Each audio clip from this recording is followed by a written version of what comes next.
An expected pack house making their way to their seats and inside the Hershey Center here in Mississauga, Ontario, where Championship Boxing is back on the air.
Once again, from the ringside seats at the Hershey Center in Mississauga, Ontario, we welcome all of Ontario to our boxing tonight. It's Championship Boxing. Hi again, everybody. I'm Doug Anderson. And my partners tonight, the mighty Tibor Broch, and of course, our own Michelle Storino. You know, tonight we've got the return to the ring of a great, great young man. This is Logan Cotton McGuinness's return to the ring in almost 2 years. And how does he, Tibor, how does he shake off the ring rust, and how does he come into here flying like he was doing before? Well, Logan, he's a top-notch professional, great athlete, and he works super hard in the gym, dedicated his life to the sport. I don't think he's going to have a problem putting on a good show for everybody. No, he never has a problem putting on a good show, but Michelle, you know what? The last time we saw him, he came in at a very light weight class. He's back up to his normal weight class, but it's got to take a toll on the body. But injury has been a portion for him as well. Absolutely. He's coming off 2 injuries, the most recent and most significant one being an ankle injury. And when you're a guy like Cotton in there, you obviously want to get good angles, you want good footwork, and those things are definitely hindered by an ankle injury. So that'll be something for everyone to look out for in tonight's title fight. You know, for Logan Cotton McGuinness, he's got a new promotional company. It's Ken Casey's Dropkick Murphys. We asked him if he even heard of the band before signing on with them. Yeah, actually my last fight, September 2013, at Casino Rama, I came out to the Dropkick Murphys' newest song at the time, right, which was The Boys Are Back, right? So I know who they are. I got a couple of their CDs and albums. Listen to it the odd time in the car, right? I listen to a whole bunch of different music, but yeah, I know who they are. But yeah, I signed with them a month back. I'm excited where things are going now. I just got to go do the thing on March 28th, show everyone who I am again, and we got big things happening. That is going to be a great fight tonight as we watch Logan Cotton McGuinness make his return to the ring. And another man making his return to the ring is Canada's Donovan Razor Ruddock, a guy that hit the world stage, has fought twice against Mike Tyson, and at 51 years of age, Tibor, what possesses him to get back in the ring? Well, he clearly loves the sport. I'm sure he's feeling great about the shape he's in. He's been to the big show, and he's looking to prove something to everybody today. You know what? It's one of those big things that when you see a guy like Ruddock at ringside for other championship fights, you know that they're throwing the punches and they're still sitting there going, you know, I can still do this. Michelle, you know Big Ray, his opponent. Can you tell us a bit about him and what people should be expecting when he gets steps in the ring as well? Well, you know what, Doug? I know him as Big Ray. Tibor knows him. He's a big, lovely, huggable teddy bear, honestly. But at 6'7", he's an imposing man, obviously, in the ring. He's also no young duck either. He's 46 years of age, so obviously he has something to prove as well. Hasn't fought in Ontario since 2010, so he's probably got a lot of family, friends, and co-workers here. seeing him tonight. You know, we talked about Donovan Razor Ruddock and the big world stage that he's played to through most of his career. So we asked him to take a little trip down memory lane. Okay, a quick little walk down memory lane. Who's the toughest guy you ever fought? Come on, you guess. Mike Tyson? Yeah, yeah. He What was. set him apart from other guys you fought? You know, the funny thing about it is that I fight a lot of bigger guys, and I thought they were very strong. When I went in the ring with Tyson the first time and I clinched with Mike Tyson, I'm wondering, what is he on? Okay? This man is stronger than the other guys I've been in the ring with, and he's a smaller guy. So I was very shocked. I think it's the way they train and the stuff they take. What was your favorite win? To tell you the truth, Michael Dokes was my favorite, one of my favorite. Bone Crusher. Yeah. Bone Crusher was very, now I had to get off the canvas on that one, you know? So that was, that was a glorious day. Well, our main event tonight, as we talked about, is McGuinness and Juarez. That goes a little bit later on, but one of the big ones that people are watching out for and could possibly be the fight of the night, Tibor, is the Kevin Hickson fight against Junmar Eamon. Kevin Hickson and Junmar. Yes, I don't know a lot about Kevin Hickson. I'm sure he's a great dude. I've watched him fight, technical guy. And Junmar, I know him well.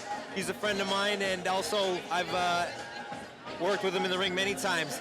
Tough guys bringing everything to the table tonight. You know, Michelle, we've got two guys that seem to only have a forward gear. This could have big sparks flying. Yeah, absolutely. You know, I look forward to it. When you have two guys who have the exact same game plans, and, you know, Hickson's undefeated, so obviously he wants to keep that sparkling record, you know, in his pocket. It'll be interesting to see if either of them kind of takes a counter-puncher's position in this one. You know, one of the other matches that we should watch out for is Ryan Young out of Oakville, Ontario. He's on a run, and he's facing a guy coming into this who's 8-5, but has 8 KOs. You don't want to take anybody lightly in this sport. Give everybody respect.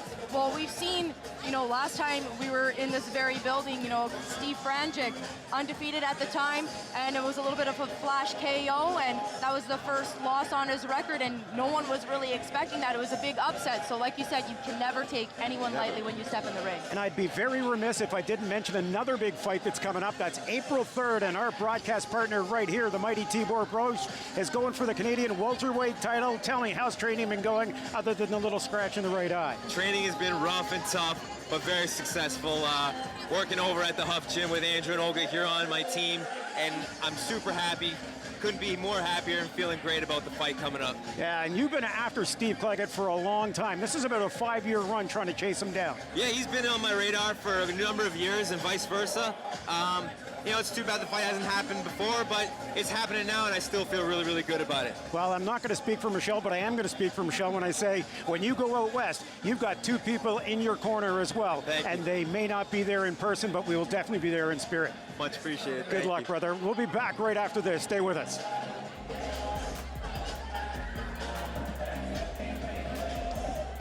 Cool. Good stuff.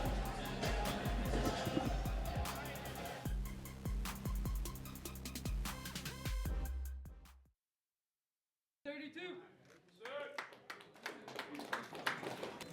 131.4.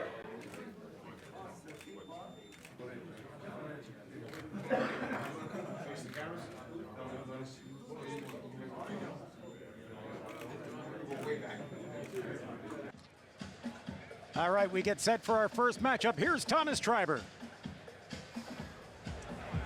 Ladies and gentlemen, let's welcome to the ring, fighting tonight out of the blue corner, Diego Vicente Perez.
And now let's welcome to the ring, fighting tonight out of the red corner, Josh Dubs O'Reilly.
Certainly a long entrance for a guy with a 2-0 record. Hey, he's got a flair for the dramatic. Maybe we'll see some big knockout punches. Well, let's hope so. He's got a big height difference at 5'10" to 5'7", and of course, Diego Vicente Perez coming from Buenos Aires, Argentina, as O'Reilly makes his way to the ring from Hamilton, Ontario.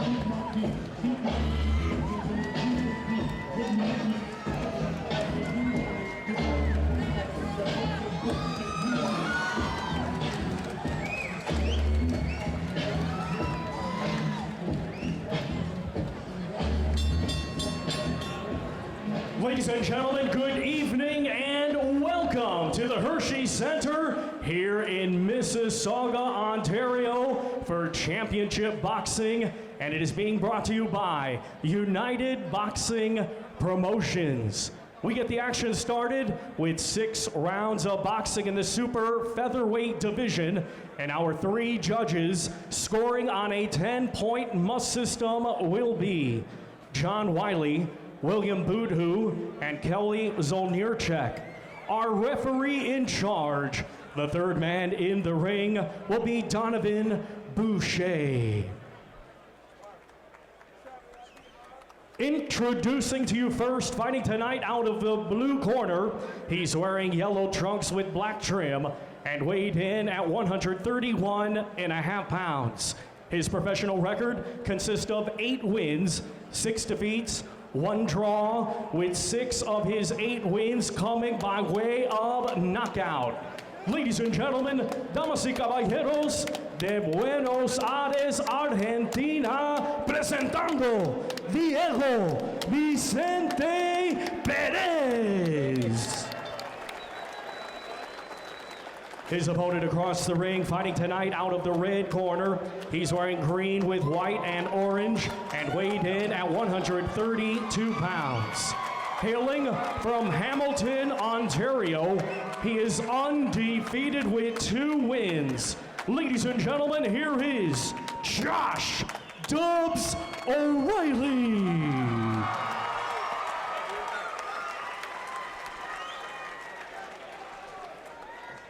Fighters. Okay, gentlemen, I gave you pre-fight instruction in the changing room. I want both of you to listen to my comment at all time, but mostly protect yourself at all times. Good luck to both of you.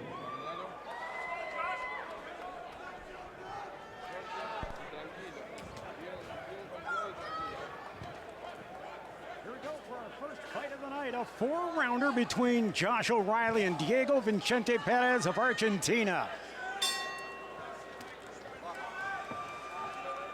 Only a half-pound separates these guys, but O'Reilly, Tibor, is the guy with the 3-inch height advantage and the reach advantage. Yeah, let's hope he uses it. Perez with a lot more in-ring pro experience with 42 rounds under his belt, Michelle. Yeah, and you know what? There's no lack of confidence, though, in O'Reilly. That is one thing you notice just off the hop with, you know, the entrance and everything. He feels like a very young, confident young man. And Tibor, you know, is that troublesome at times, too? Can be, overconfident? You know? Absolutely. You know, mentally is 90% of the battle, I think, in my experience. You know, if you're mentally right, things will go well. But if you're not, you could be in the tip-top, best shape of your life. But if you're not mentally there, things aren't going to go smooth for you. He's getting the early tags on Perez.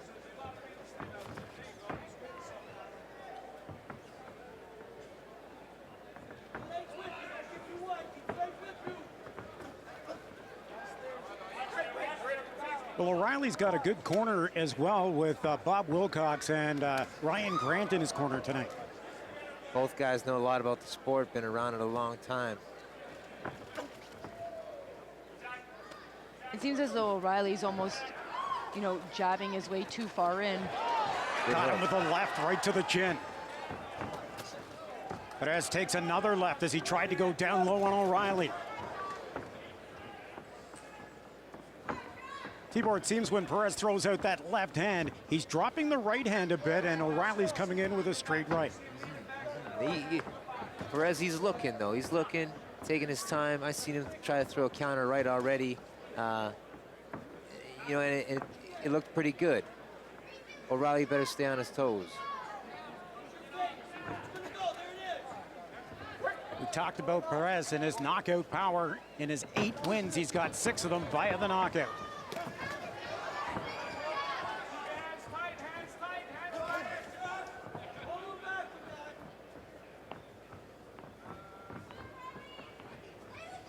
Michelle, early on in a career like O'Reilly, the chin really hasn't been tested yet, has it? No, I was just going to say, especially someone of, you know, this kind of power, obviously, and knowing that, you know, even though he's got 6 losses, you know, he's been in some wars too, Perez.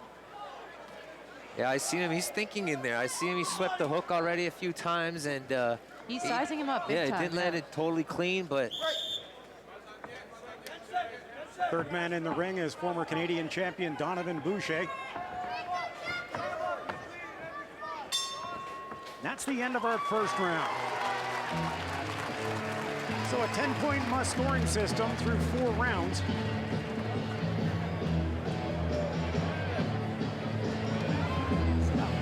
You know, the first round was a lot about sizing each other up. But in a 4-round fight, how long could you really do that for, Tibor? Right. That round right there was a bit standoffish. You know, these guys want to be busy in a 4-round fight. Super busy. Usually when you see a smile on a boxer's face after getting hit like that, it means it hurt a little bit more. Or it woke him up. One of the two. Or both. I've smiled a few times after getting hit.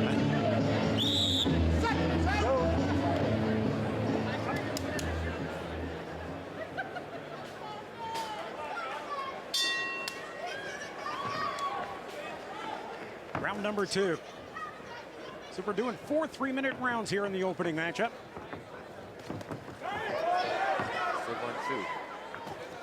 There's a nice combination coming from O'Reilly. Tags him again with the overhand right.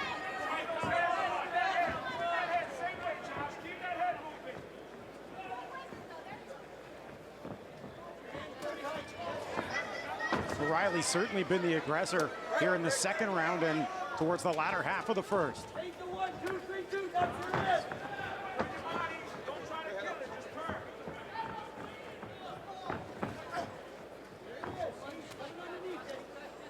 Perez ducking under that one. Perez has got to watch it when he's going down and heading in like that, Michelle. He could be heading right for a left hook that will drop him. Yeah, and as much as we thought, you know, he was There's a body sizing, shot. as much as we were thinking, you know, that Perez was doing the sizing up, but O'Reilly can just, you know, count on him coming in and slip an uppercut next time that happens, you know. Not a lot of head movement from Perez, though, other than, you know, kind of bulling under.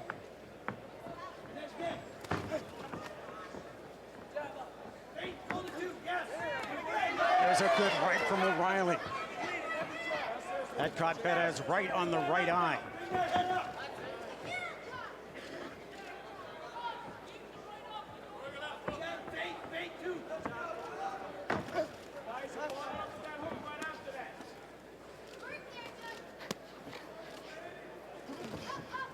Perez at 28 years old, 4 years the senior of O'Reilly.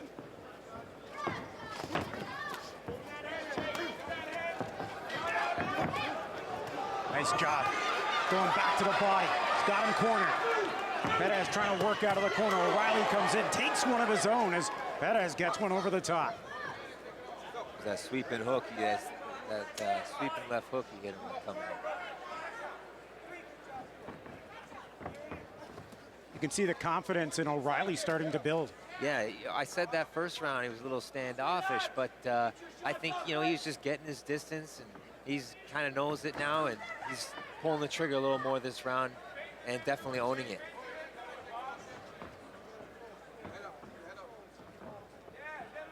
You know, Perez not really doing much in terms of footwork either. He's just standing there taking those punches and then ducking under when he, you know, that's his only form of defense, not really using the footwork.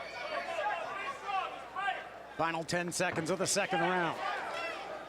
O'Reilly tries to hit him into the corner again, but that should do it for round number 2. Good round. That was a good round.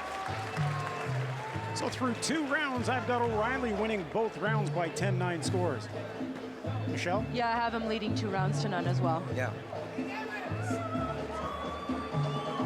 I hate it when we're all in agreement. We have to disagree at some point, right? No, Josh definitely looked more confident, pulling the trigger a little more that round. Like I said, he looks like he's got his distance and he's landing his shots.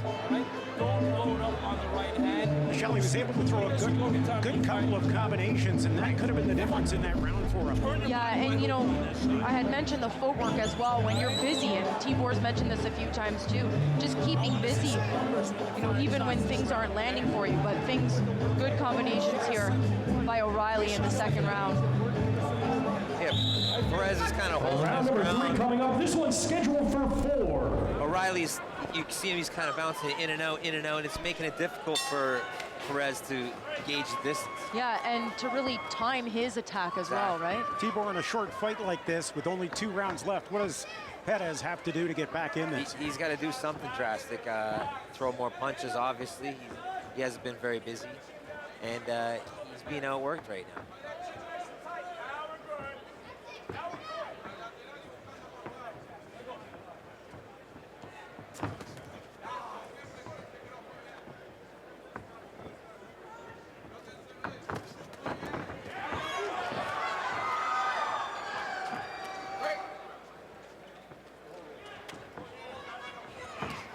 You know, that must be the worst too, you know. At the end of the day, if you're losing a fight and it's just because you got outworked, you know. Why not leave it all out there in the Right. ring? Absolutely, yeah. You train all You came all these- the way from Argentina, and That's you've trained right. the whole time. Well, Josh is not really making it easy. O'Reilly doing a good job. You know, very deceptive, that 2-0 record. He's doing a good job at cutting off the ring. Yeah, he's doing a good job going downstairs, upstairs also. He's throwing more than one shot. Perez is looking to counter and just throw one shot. O'Reilly's obviously too smart for that. Well, and Perez is even being hesitant with that one shot. You know, you could see him kind of cock that right hand a few times, but hasn't really thrown it all that much. I think that's because O'Reilly's been connecting with that left hook. When you're missing with your straight left and he's coming over top because you've dropped that right hand, you can't come back with a combination.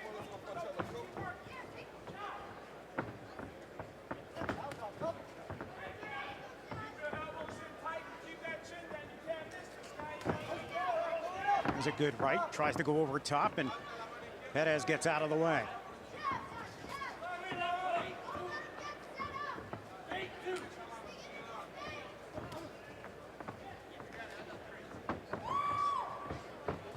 O'Reilly connects to the chin with that one. Good one, too. And you hear Bob Wilcox in O'Reilly's corner saying, do the 1-2, do the 1-2. That one just missed.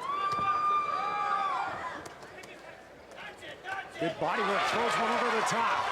Perez stumbles a little, but he's regained his balance.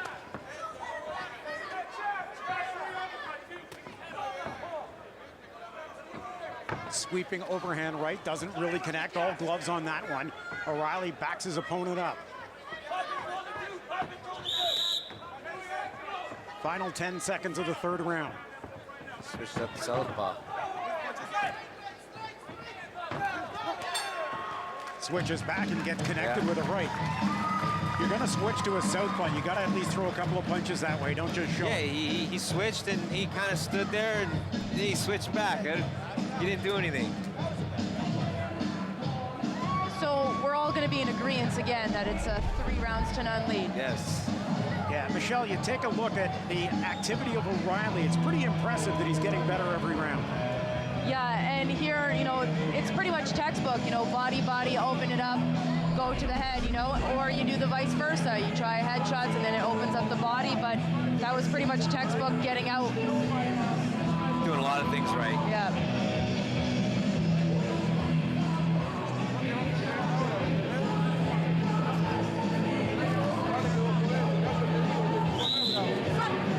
Fight fans, let's cheer these two combatants on. This is the 4th and final round. Super featherweights in the ring to open things up here on Championship Boxing. Josh O'Reilly, 2-0 from Hamilton. Diego Vicente Perez from Argentina. 8-6 record, but 6 knockouts. Oh, he catches O'Reilly on the chin. O'Reilly backs up a step. Good overhand right, good combination. O'Reilly catches him with the left, backs him up in the corner. O'Reilly looking for the KO. Can't finish him off. He smells blood though. Ooh. Nice job by Perez to get out of that corner. He's trying to circle around the outside, but O'Reilly follows him. Still over 2 minutes left in the 4th and final round.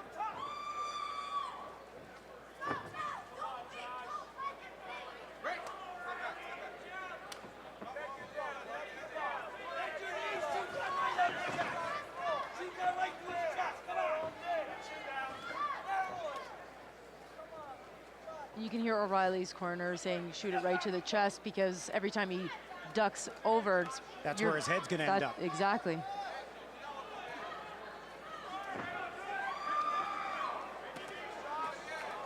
Nice job by Perez working out of the corner, but O'Reilly keeps him in that corner. Lines him up, just missed that overhand right. Change up southpaw. Yeah, but you got to be able to throw those punches, and he hasn't been able to show any authority whatsoever with that. Otherwise, it's meaningless, isn't it? Yeah, he's just kind of standoffish. Good right from O'Reilly. Just over a minute left. O'Reilly tries to tee up again.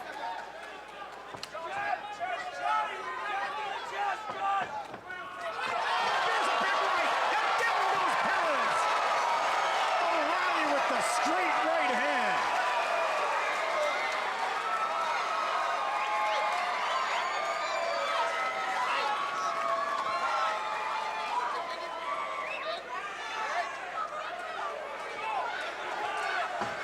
O'Reilly coming in, looking to finish things off. Another right. Perez trying to hang on. O'Reilly backs away, throws another hard right. A left to the body, a left to the chin. Swinging wildly as Perez. O'Reilly, super confident, takes a left to the chin. He's standing southpaw again. Yep. That was a big left hand O'Reilly just ate.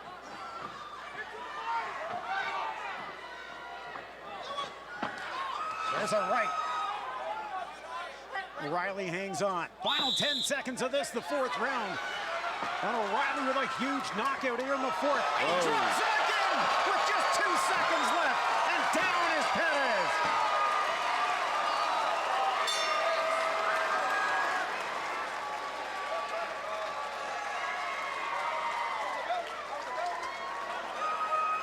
That was the end of the round. I know that was the end of the round, but No, he still gets his 10 count.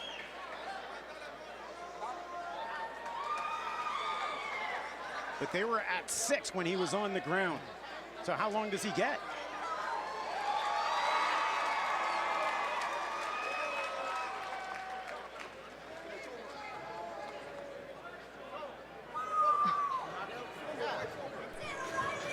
Perez, I guess, The trying. fight's definitely over. Yeah, trying to show that, you know, he's still got his wits about him, I guess, with the shadow boxing. Yeah, there was no real showing there because that was all O'Reilly here in the fourth round. 2 big knockdowns, and that fourth one simply because the round came to an end. Otherwise, that would have been a TKO. Perez, he didn't really have an answer for anything. I think that's why he chose to turn to southpaw. I think he was just kind of doing it. And, you know, the most significant shot, actually, that he landed was in southpaw. And, you know, I want to ask you, how dangerous are opponents when they know they're considerably behind on the scorecards and literally just throwing haymakers because that's all they've had? And literally the only shot that he landed flush that was hard on O'Reilly was that, you know, left hook when he was in southpaw. That was basically his last answer. And Right. That's all he had. I mean, He was it's still going for it. dangerous, though. Yeah. Oh, yeah. I saw O'Reilly getting closer and closer, throwing the right hand downstairs to the chest, throwing it back upstairs. He got so confident that he was throwing the right hands on the lead right hands. Confident he was going to get his guy out there. They finished it off at a 40-35, 4 rounds to nothing for O'Reilly. And O'Reilly's got to be very excited, and his corner has to be excited, Tibor, to see some power come out of the young man. It's a good show for him. Real good show from Josh O'Reilly as he moves his record to a 3-0 perfect record. And Diego Vincenzo Perez will drop to 8-7.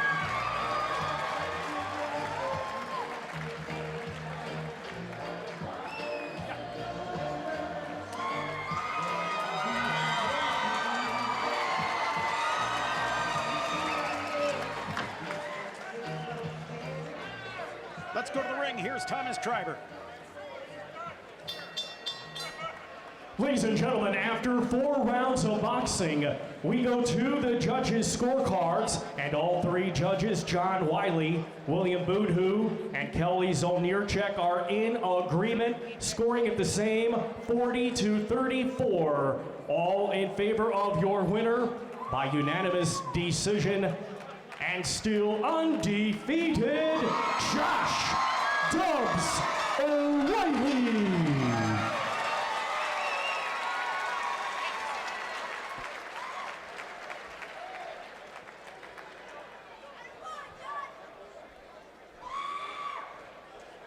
So Josh O'Reilly goes to 3-0 and via the big punching power here in the fourth round.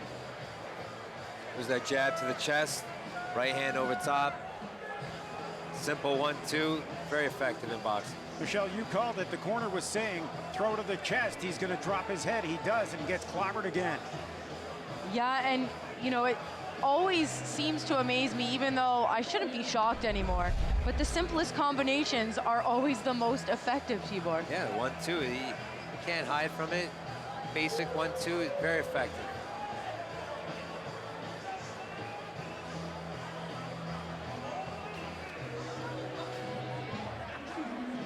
Well, Well, congratulations to Josh O'Reilly as Dubs, as they call him, from Hamilton, moves to 3-0 on his career. Our second fight features Travis Connors and Tim Cronin. Let's go back to the ring. Here's Thomas Triber. Ladies and gentlemen, let's welcome to the ring, fighting tonight out of the blue corner, Travis TNT Connors. On my chip, I was saying, I got this, yeah.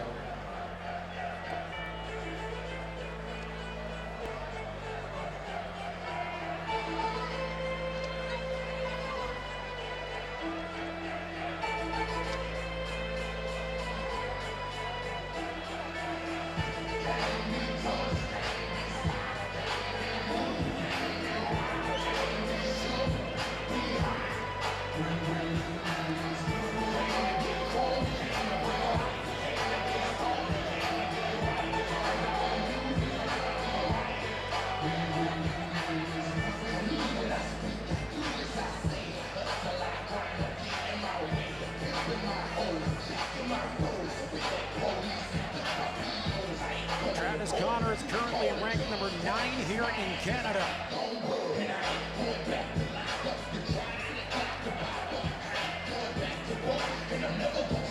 And now let's welcome his opponent, fighting tonight out of the red corner, Tim the Irish Cronin.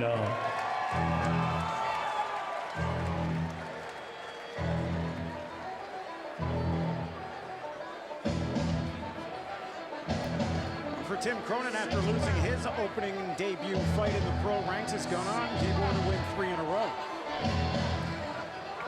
Yeah, he must be in the gym working real hard. Well, and he happens Trying to to win. correct all those mistakes and, you know. And he just so happened to win all 3 of those fights right here at the Hershey Center in Mississauga, Doug. So That's maybe why he's back. Yeah. I like Cronin. Tell you what, though, he goes by the nickname the Irish, and he makes a really grand entrance as well. You know, this is a big step up in competition, though, for Cronin, as Travis Connors with a 7-3 record. He's out of New Brunswick, and like you said, he's highly ranked now in Canada. He's only lost 1 fight in his life since 2010. That's Tough. 1 fight in the last 5 years. He's a tough guy, got a solid chin. He's never been down.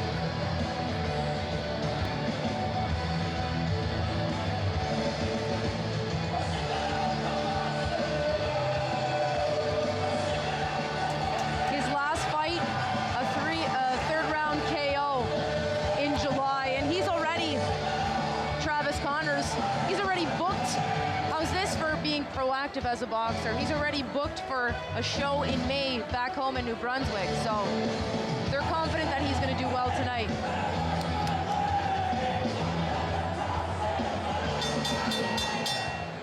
Ladies and gentlemen, the action continues with 6 rounds scheduled in the light heavyweight division. It is being brought to you by United Boxing Promotions.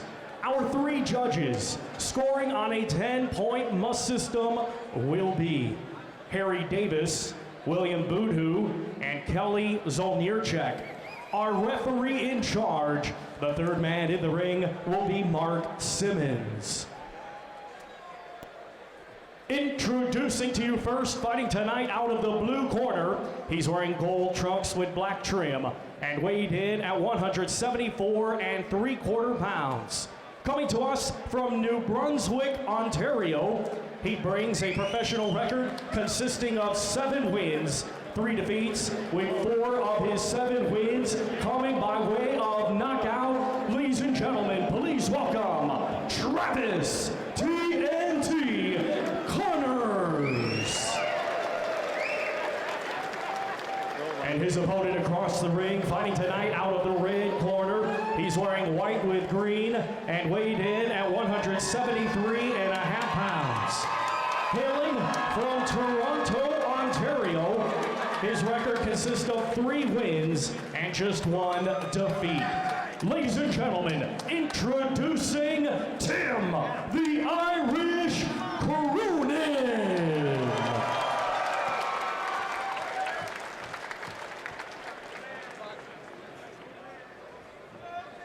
UNLV is instructions in the dressing room. I want a good, clean fight. When I say break, you step back. Protect yourself at all times. Touch gloves.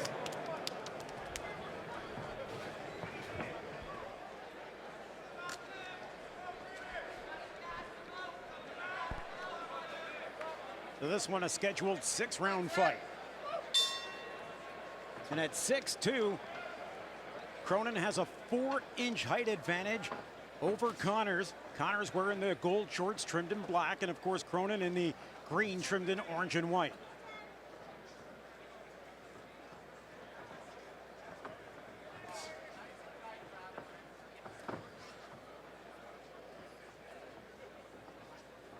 Yeah, very different body size, the two of them.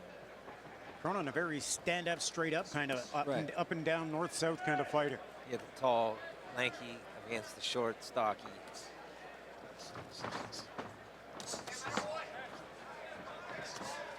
Cronin catches Connors on the way in.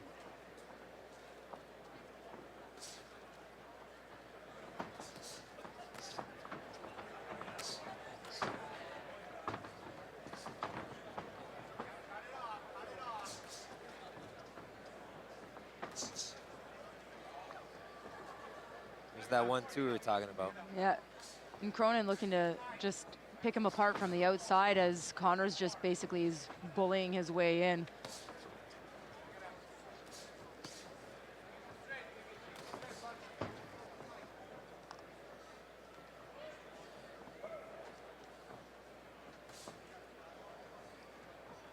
Cronin, good combination. Connors sweeps with the left, going to the body is Cronin. Connors over top with the miss.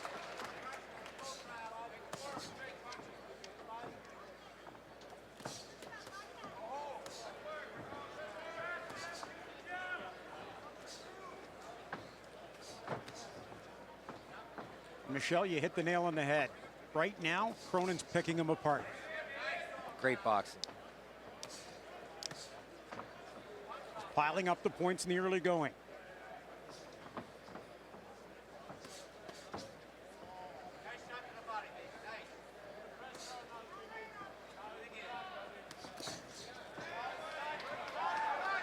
Good combination coming from Cronin again. Connors with the sweeping right. Almost lunging forward, Tibor, when he throws those? Yeah, he's lunging forward a little bit, kind of leaning over, and Cronin's looking to hit him with the uppercut as he's coming in, but mixing it up really, really well.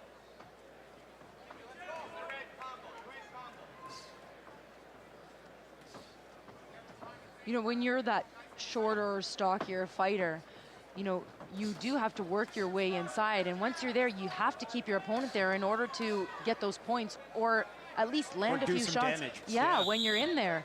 And he's literally only been able to land one shot, if that, once he does get to the inside. First round comes to a close here at the Hershey Center, and Tim Cronin, I believe, has jumped out to that 1-round lead.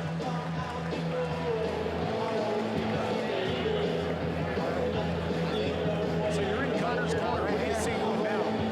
You know, I haven't seen him even throw anything much out there, you know. He should be jabbing up and down, moving his head a little bit more, jabbing with Cronin a bit. He's looking real stale in there right now. I was just gonna say, he looks like he's literally, he's okay to just sit on the outside and just take the punishment right now, and that's exactly what he's done. I don't see him trying to jump, you know, maybe not jump in is the wrong word, but, you know. But he's just pawing with the left and right. He's just kind of standing there at the right distance for Cronin, although Cronin is doing a great job boxing, using his feet. I was gonna say, we can't take too much away from Tim Cronin. He boxed a real nice round there in the first round. Great round for Cronin. Easy round to score.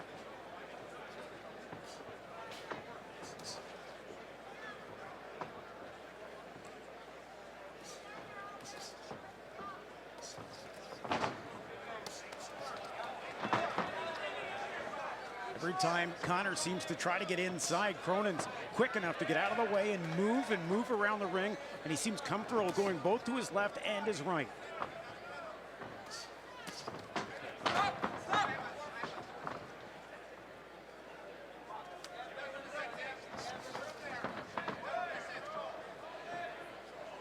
Connors has to cover up to try to get inside, and Cronin's just picking him apart. Yeah, I was just gonna say, we're gonna see an uppercut sooner or later, because if he's ducking his head and bullying in, that's exactly what you do. You just tee him up with that jab and then uppercut as soon as he tries to lunge in like that. He's Cronin, he's looking for it. And there's one that caught flush. Cronin comes in, couple of combinations. He's got Connor stumbling through the middle. Cronin backs away again, hangs on, and that's a slip. That's a slip.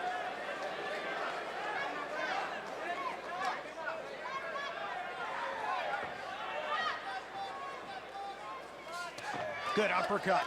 Connors catches him with a left. Cronin trying to tie him up along the ropes and get out of the way. Moves his man to the outside. Throws a nice little combination off the break. Connors looks very shaky here. Wobbled by that right hook. Goes back to the ring. Off the ropes comes Connors. Takes another shot. Good combination coming from Cronin. Connors with a big left hook over the top that just missed, and Cronin backs away again, tying his man up in the corner. Under a minute left here in the second round.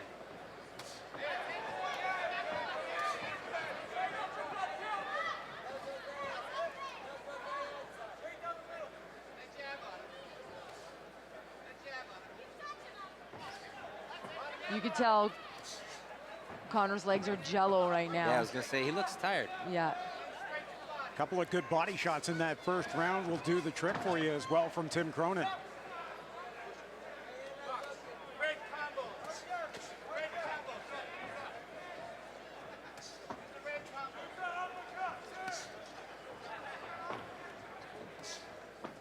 Cronin just missed with that left hook.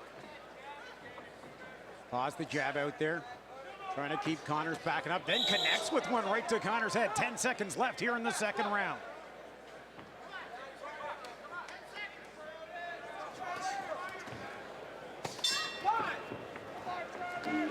You know, it's funny. You're almost seeing the opposite thing happen, because Connors, what he needs to do is, you need to come in with combinations in order to back up a bigger opponent and try to get on the inside, right? You need Cronin to be on the defensive, right? You need it, if you're gonna rush in and bully in, you need to do that with more than just one punch. Tibor, take us through this one right here, where this is the first time we really saw Cronin take advantage of Connors. Yeah, that right hand over top, he's kind of, it's not a straight right hand, he's kind of looping it around his gloves, because Connors has got his gloves up pretty good. And I was going to say, Cronin, he's throwing accurate punches, picking his shots, throwing them around the gloves, and it's bothering him. Catching him more around the ears. Yes. And he's throwing a lot of combinations, Cronin. Like, he's... Oh, yeah. It's keeping Connors really busy off defending, balance. yeah. Doug Anderson along with the mighty Tibor Broch and Michelle Storino bringing you all the action here from the Hershey Center in Mississauga. This is our second fight of the night. Travis Connors from New Brunswick taking on Tim Cronin from Toronto. Connors in the gold and black. Cronin in the green, white, and orange. Again, Cronin with a nice job to stay off the ropes. If he can keep this fight in the middle of the ring and just keep doubling up those combinations, he'll be very, very successful.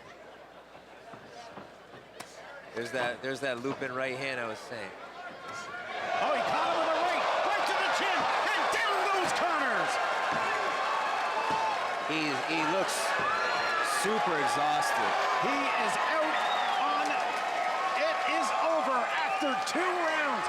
Just 50 seconds into the third round. Tim Cronin with the knockout. The Irish comes through, upping his record to 4-1. That's, oh my, what a big blow, Michelle. And that is the first knockout loss for Travis Connors. He's got 3 losses, but that's his first knockout loss. Textbook work from Cronin there.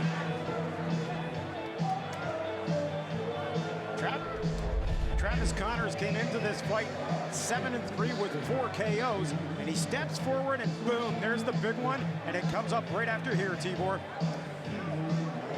Yeah, Yep, the first right hand before that shot, again, like we were saying, he kind of looped it around. Looked like he hit him a little bit in the temple behind the ear.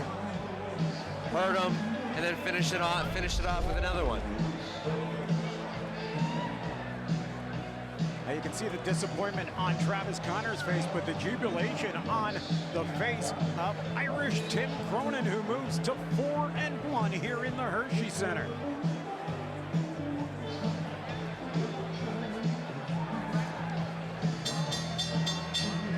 Ladies and gentlemen, here is the official time.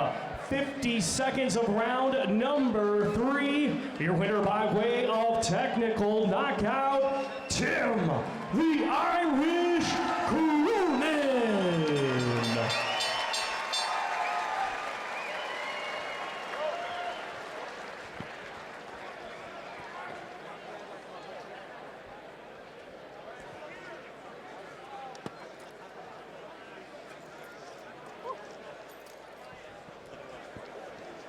Well, let's take another look, Michelle, at that big knockout from Tim Irish Cronin. Those right hands just got deadly, and you know, every time it seemed that Connors tried to get something going, he paid a big price for it. Yeah, and I mean, that was probably the only time that he backed up Cronin into the ropes and got more than one punch off, and it just happened to be the end of the fight for him. Well, it can happen early, and especially when you're throwing the combinations, Tibor, the way Cronin was throwing them, they add up in a very quick amount of time. Yeah, he was putting them together really well, using his distance, mixing it up. Straight down the middle, looping him around, throwing him up the middle. Too much for Connors, sorry. Connors drops to 7-4 and will head back to New Brunswick for his next fight. TNT was a bit of a dud tonight.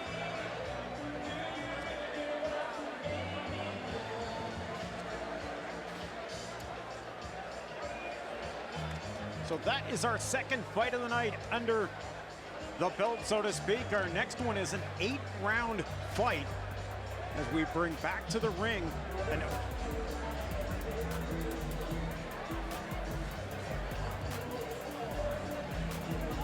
We bring back to the ring Steve Franchuk from Orangeville at 12-1 as he takes on Richard Ramalho at 16-6 from Argentina. We're going to take a quick break and we'll come back with that fight with more of Championship Boxing. Stay with us.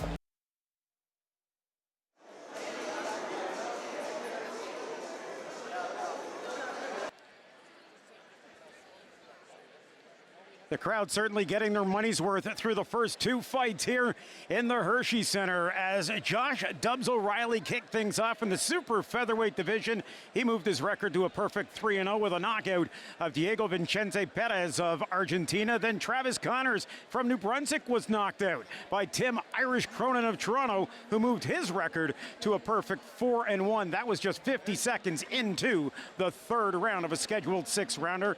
And our third fight of the night features from Orangeville Steve Franchuk at 12-1 and Richard Ramalho from Argentina at 16-6. And this third fight should be as exciting as the first two, Tibor. Yeah, Steve, his last performance, he got knocked out and it was unfortunate. He's got to stay sharp. I'm sure he's looking to redeem himself tonight. Yeah, absolutely. Michelle, when you talk about the devastating knockout that he took last time we were here at the Hershey Center, how difficult is it to get the mindset back in focus? Well, especially for someone like Franchuk who's never had to deal with a loss. I mean, like you said earlier, Tibor, it's 90% in there. Yeah, it could be tough for any fighter. Yeah, absolutely. You have to get over that and then get right back at it. And, he's got a height advantage again against his opponent, which is what he had last time around as well. 11 of Ramalho's 16 wins have come via the knockout, so he's a veteran fighter, although he gives up 3 inches in height to Steve Franchuk. Time now to go to the ring. Here's Thomas Treiber. Ladies and gentlemen, let's welcome to the ring, fighting tonight out of the blue corner, Ricardo El Rayo Ramalho.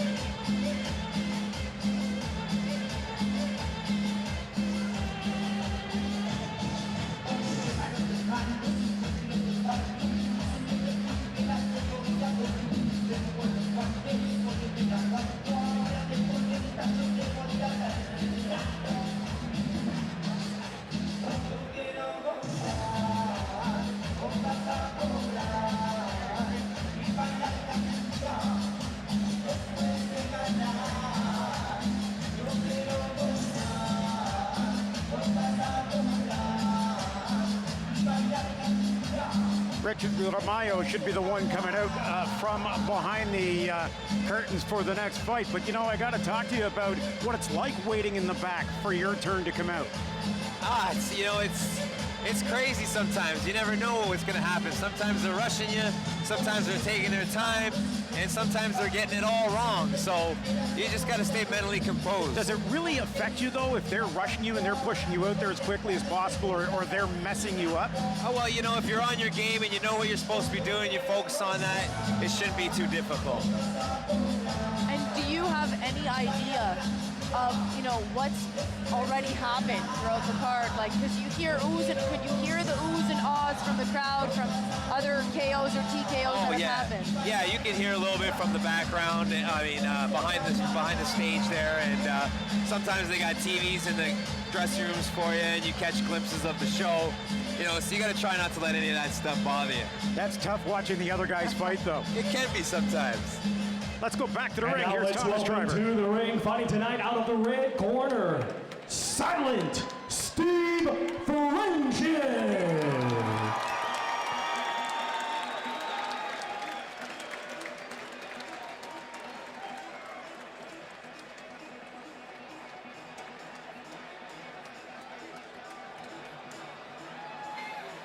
Gotta like coming out to a little AC/DC. Wait, last time I checked, Thunder wasn't silent. Lightning is. Great track. Famous Arturo Gotti, God rest his soul. Yes. Come out to this track.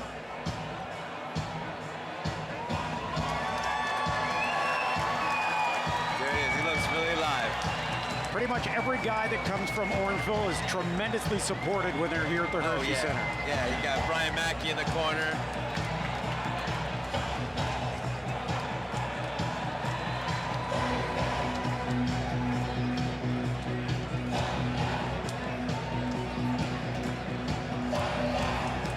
You know, you gotta wonder when, you know, these fighters come over from Argentina, and we've already seen, you know, one in Perez. It's their first fight in Canada. They're dealing with a different culture. They're dealing with so many things that are just out of the norm for them. You know, how do you possibly adjust in a short period of time and get ready like you're used to getting ready? Yeah, but usually these guys, Tibor, if I'm not mistaken, either come over early and all they do is put a camp together and go right at it, or they fly in late and go right to the fight. Yeah, you know, when it comes down to it, this sport is a selfish sport. You gotta be super honed in on yourself and thinking about yourself. And when it comes down after the bell rings, you're thinking about you and yourself only, what you've got to do, not so much about what the other guy's got to do or where you are. Let's go back to the ring. Here's Thomas Driver. Ladies and gentlemen, this bout is scheduled for 8 rounds in the light heavyweight division. It is being brought to you by United Boxing Promotions. Our 3 judges scoring on a 10-point must system will be John Wiley, William Boodhoo, and Harry Davis. Our referee in charge, the 3rd man in the ring, will be Rocky Zolnierczak. Introducing to you first, fighting tonight out of the blue corner. He's wearing blue with white and weighed in at 172.5 pounds. His professional record consists of 16 wins, 6 defeats, 1 draw, with 11 wins coming by way of knockout. Ladies and gentlemen, damas y caballeros, de Buenos Aires, Argentina, presentando Ricardo El Gallo Ramallo. And his opponent across the ring, fighting tonight out of the red corner. He's wearing orange with black and weighed in at 173 pounds. Hailing from Orangeville, Ontario, he has a professional record of 12 wins, just 1 defeat, 1 draw, with 7 of his 12 wins coming by way of knockout. Ladies and gentlemen, introducing Silent Steve Ferengin.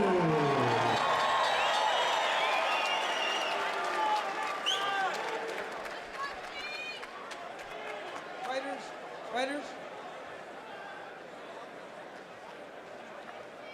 Okay, guys, I went over the instructions in the change rooms. Obey my commands. Protect yourself at all times. Touch up. Come out banging.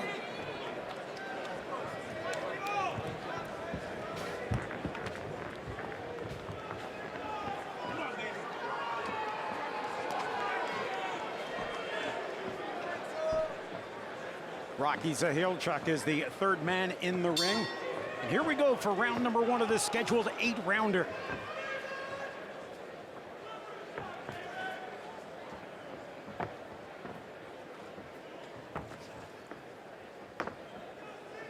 Tamayo, 6 feet tall, 172.5 pounds is what he weighed in at.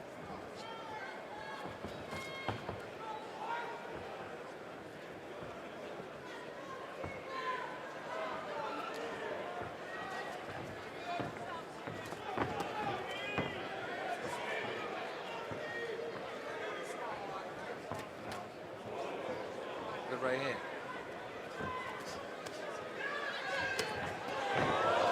There goes Franchik down again in the first round. Oh my! Again, that looping. He looped that right hand. It was a right hook. Hit him right in the ear. Tamayo has done this before. This is not the first time he's thrown that kind of a punch. And he comes in on Franchik. Franchik now has to wait out the last minute and 55 seconds. And there goes the white towel into the ring.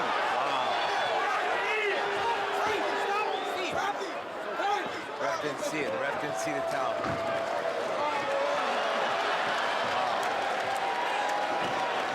Franchik shaken as he heads back to the corner. A first round knockout from Tamayo.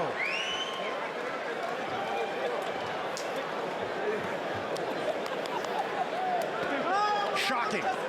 Shocking. It was a great shot. You know, I seen it. He landed it perfectly.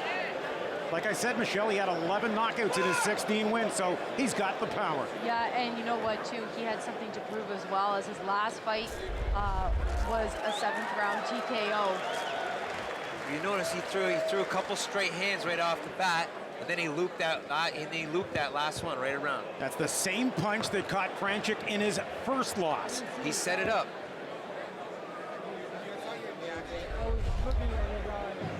Boy, that towel came flying into the ring pretty quick, and they just went in and stopped it right before they could restart it. Yeah, and you know, Steve was still kind of with it because he swore essentially when he was on the ground. But he was shaking. He was shaking walking back to the corner, though, Tibor. He was. You could see in his eyes they were glossed over. Tamayo has to be. Leo Tamayo has to be ecstatic. Watch him step out to the outside, and he catches him right to the temple. And as I said, this is not the first time that El Rayo has done this. Yeah. Both looping shots. You know, they say that when a fighter gets knocked out, pretty devastating, like he did in his last fight, Franchik. A lot of guys aren't the same after. I don't want to speak too soon and say that about Franchik. I'd love to see him come back and prove us wrong. Yeah, absolutely. But Michelle, when it happens twice in a row, you have to start throwing some questions out there. Not that we're saying the career of Steve Franchik's in jeopardy by any means, no, but it's going to be very different. Yeah, absolutely. And his style is going to change. And, you know, his corner did the best thing, just trying to protect him and make sure he didn't incur any more damage. Let's go back to the ring. Ladies and gentlemen, here is the official time. 1 minute, 15 seconds of round number 1. The red corner advises our referee in charge, Rocky Zolnierczek, to stop the contest. Your winner by way of technical knockout, Ricardo El Rayo Ramalho.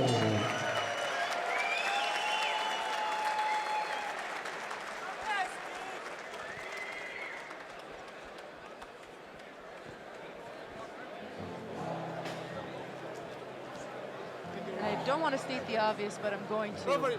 The Hershey Center went awfully quiet. Oh, it sure did. You know what? Like we said, Orangeville boxers are tremendously supported here at the Hershey Center when they fight here. So you got to believe there's a lot of people stunned in the audience, Tibor. They're all good guys. I respect all the Orangeville fighters.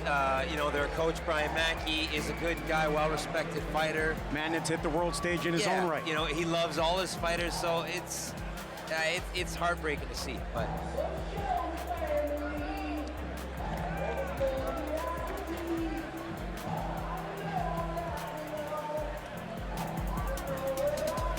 we've seen it a couple of times before, but Steve Franchuk gets stopped in the first round this time. It's El Rayo Ramallo, and the Argentinian fighter picks up his 12th knockout as Franchuk tries to go down low. El Rayo connects right to the temple, and that's about it. We're coming back with more of Championship Boxing. Stay right with us.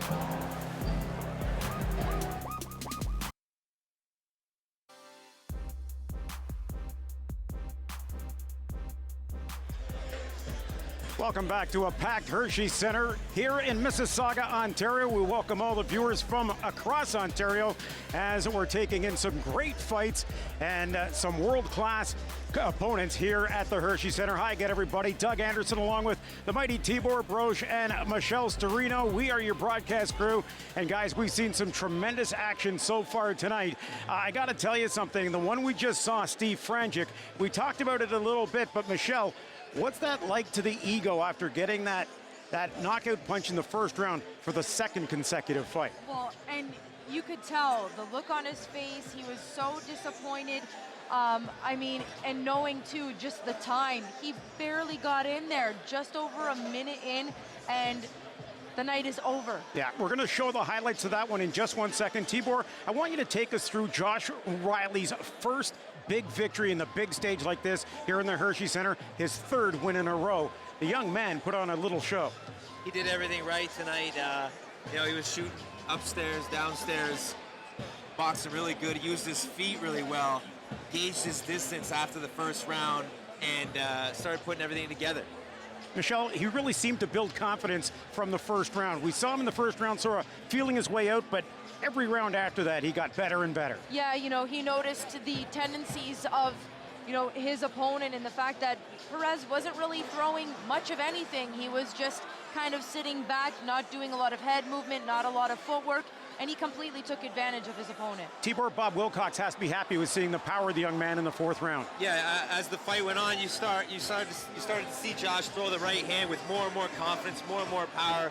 Even started throwing lead right hands and got his guy out of there. Our next fight in the evening was Tim Cronin and Travis Connors going head-to-head. Connors from New Brunswick, Cronin from here in Toronto, and this is another one that may have surprised some people. You know, coming into this one, Connors obviously, you know, 8th ranked in Canada, and with a lot more experience, you know, 10 fights versus 4 fights for Cronin. But Cronin literally, to a T, did exactly what he should have done as the bigger, lankier fighter, Tibor. Yeah, you know what, Tibor, they couldn't have asked for much more from him. He threw every combination, but were you surprised at how inactive Connors was? You know, he looked tired. He got... I don't know, I can't hone in on it, but I know he got hit with a good body shot somewhere in there, and he got tired really fast, real early. And the one time, Michelle, you pointed out that he actually got Cronin on the ropes is the time he got knocked out. Yeah, and I mean, that was something that he kind of should have done throughout the entire fight, kind of get some combinations going, back up Cronin, and, you know, put some punishment to him then. And here's Steve Franchuk in the orange taking that big right in the hands, go quickly up from Ramallo.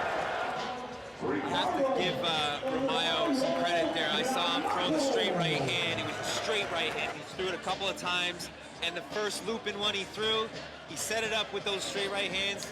Hurt Steve. He knew that was going to be the one to hurt Steve. Michelle caught him right on the temple, and that was a virtually identical punch that took out Steve Franchuk in his first loss. Yeah, obviously someone watched some tape on Franchuk, and when you are a smaller fighter, as most fighters are with Franchuk, because he is so tall, you have to come with the overhand rights on someone like him, and it worked to a T. Yeah, it did work to a T. Now for Steve Franchuk, he's still 12-2 on the career, so it's still a very, very good record.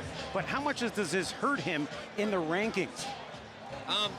In the rankings, you know, I'm not sure exactly, but either way, he's been exposed now. It's something a weak part of him's been exposed, and guy's going to chew that up and eat it up and look for that every time he fights. Absolutely. Let's go take a look at our tail of the tape as the heavyweights are up next in the return to the ring of Donovan Razor Ruddock. There's Razor Ruddock at 51 years of age, 6'3", 236. And look at Big Ray, 46 years of age, 6'7", 265. Both guys have great records and both guys big bunching power, but ring rust is going to play a key to these two men. Two big guys, two real big guys. Both have to be careful. I'm sure they're both strong and in good shape. They've got to be careful and respect each other. And this can either be one of those ones that is a big blow fight and we're going to see lots of fireworks, or it could end very quickly. Yeah, and to be honest, I don't want to see anyone get hurt.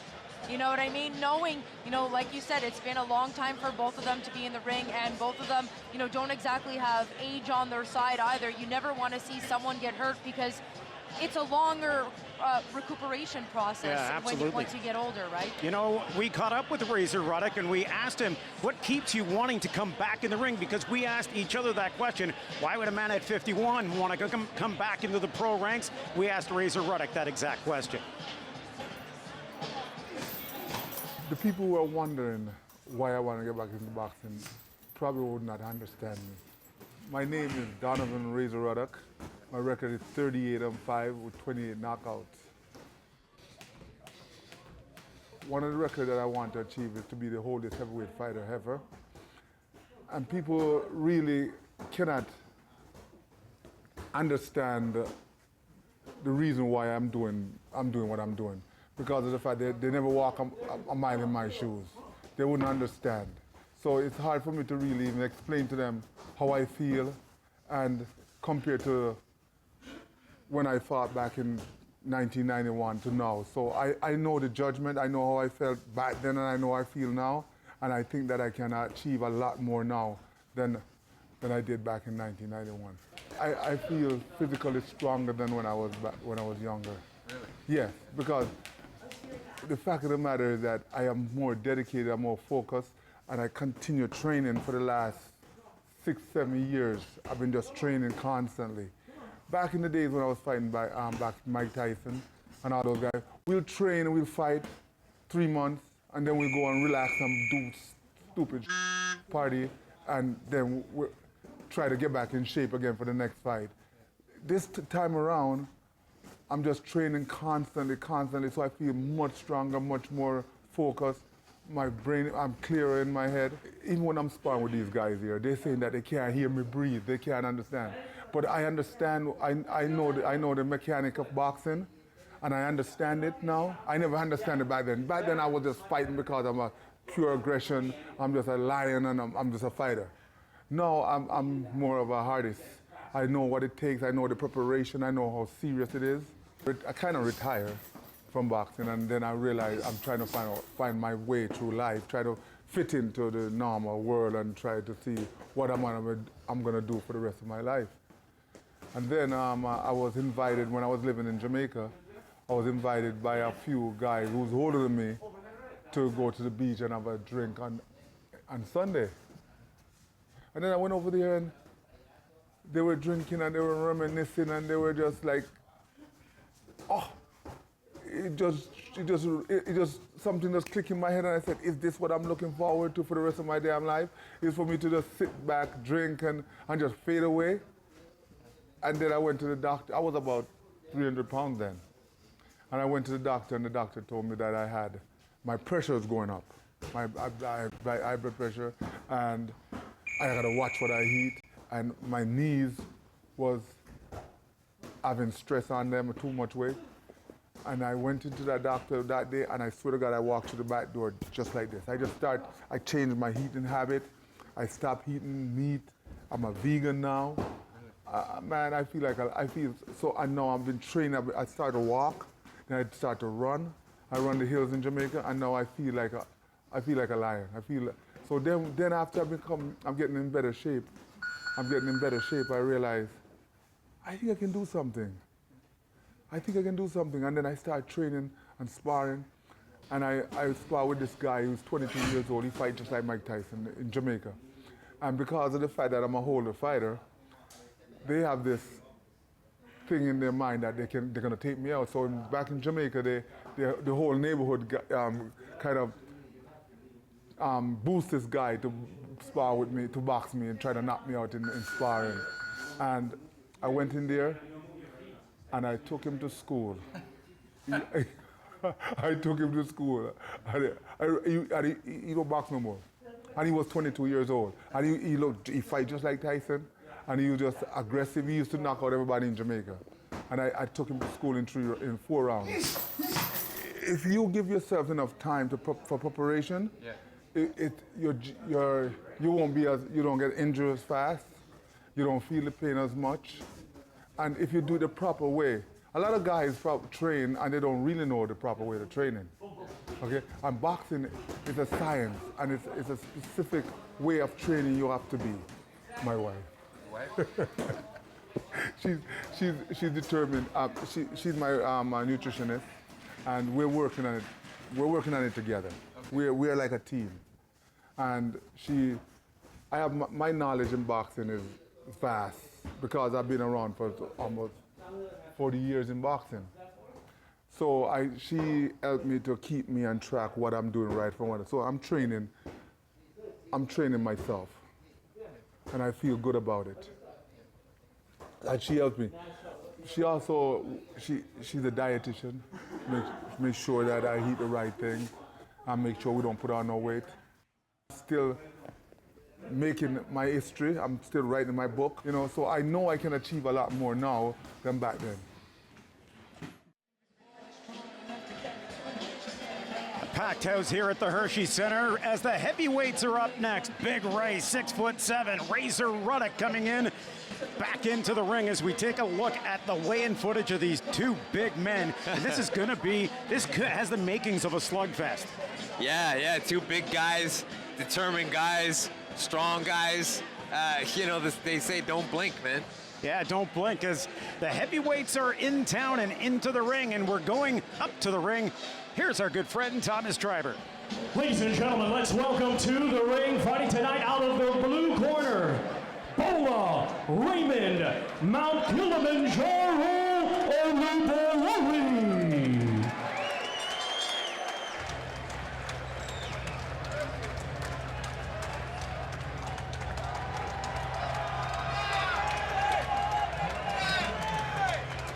Six feet 7 inches tall. That's always tough to deal with. Wow, 6'7"? My goodness. 6'7", 265.5 is what he weighed in at.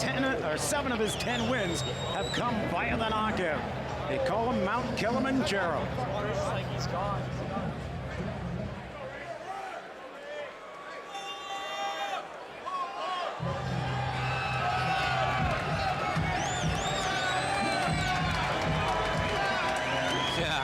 Gotta like that when you can step over the top rope like that. Oh, yeah.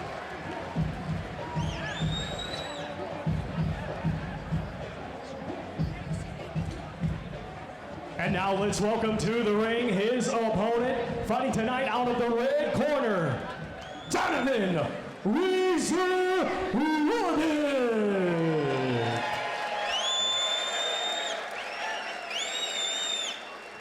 Well, a man who's been at the show a number of times, a guy that's gone on to big fights, fought Mike Tyson twice. Bone Crusher Smith was one of the hardest punchers that he faced. This is Donovan Razor Ruddock, 38-5, 29 KO, 6'3", 238.25 is where he weighed in.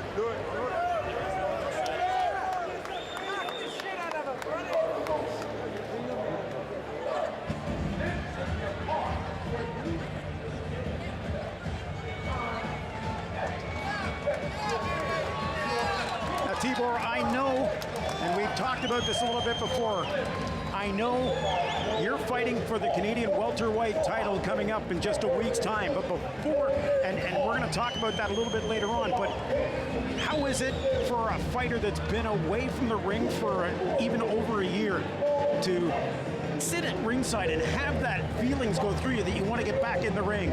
You know, it's got to be very difficult, and we'll get your answer in a second. Ladies and gentlemen, this special attraction is scheduled for 6 rounds in the heavyweight division. It is being brought to you by United Boxing Promotions. Our 3 judges scoring on a 10-point must system will be John Wiley, Harry Davis, and Kelly Zolnierczek. Our referee in charge, the 3rd man in the ring, will be Mark Simmons.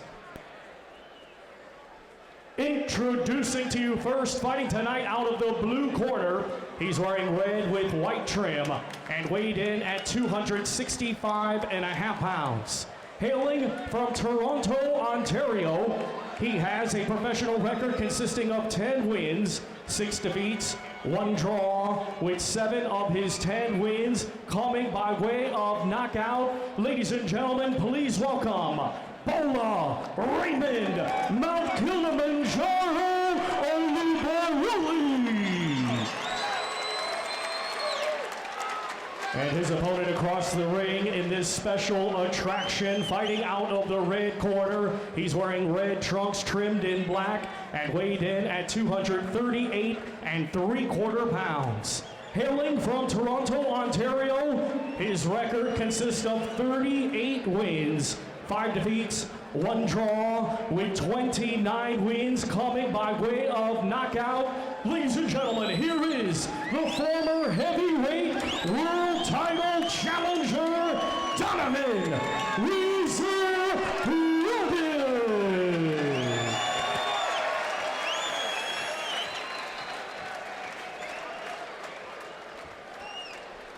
We went over the instructions in the dressing room. I want a good, clean fight. When I say break, you stop punching, you step back, and protect yourself at all times. Touch gloves, good luck to the both of you. That's an intense stare down for yeah, for a special attraction fight. That's right. I lost my words there. I was this one's getting intimidated. Yeah, this one's set to go for 6 rounds, but I do have a feeling we're not going to see all 6 rounds in this one.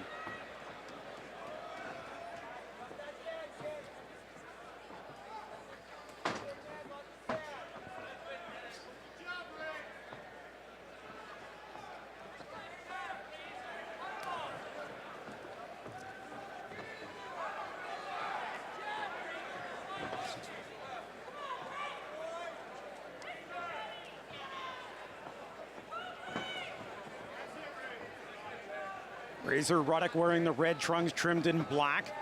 Big Ray wearing the crimson trunks trimmed in white.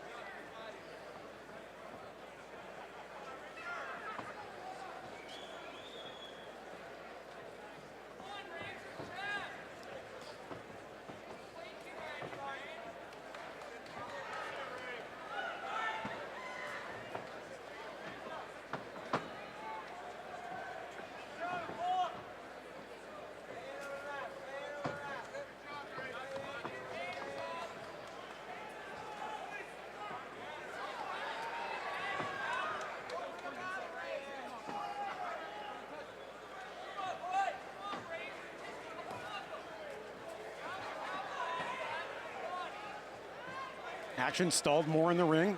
Big Ray throwing that quick left jab.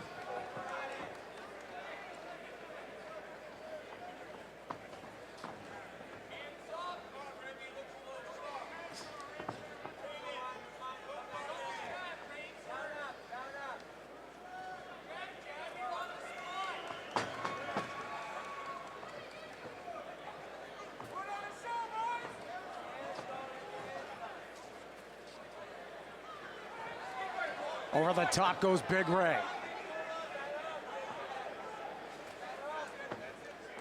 That jab gets through. Ruddock holding his hands a little low. Yeah, but he's moving, he's bobbing and weaving. He's even using his feet. His distance looks pretty good, so I'm not worried about it.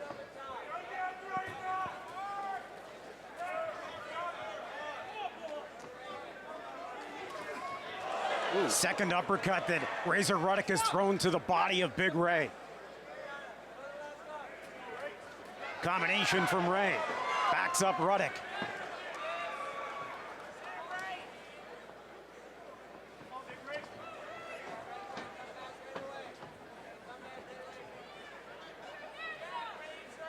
Michelle, you surprised at how much Ruddock's allowed to move around the ring? Yeah, I mean,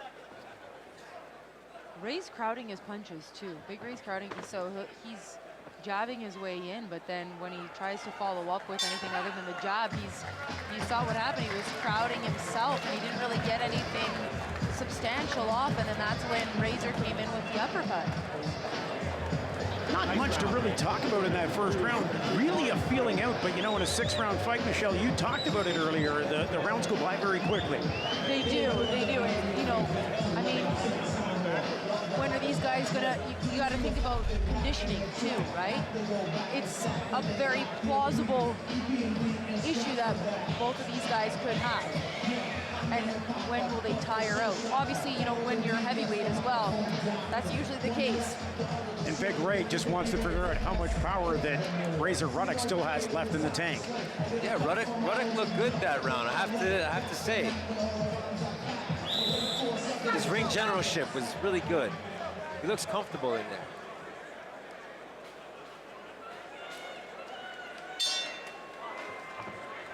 Round number 2. Great shot from our overhead camera. Ruddock keeping the hands up now. Drops him back down.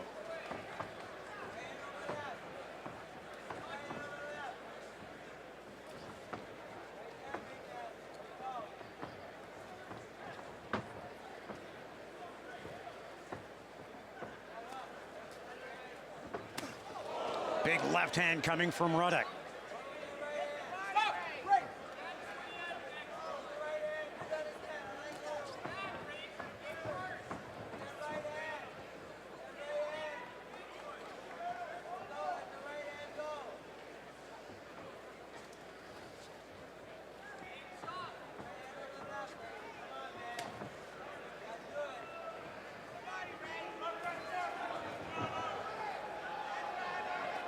Going to the body is Big Ray, throwing those uppercuts right to the midsection of Ruddock.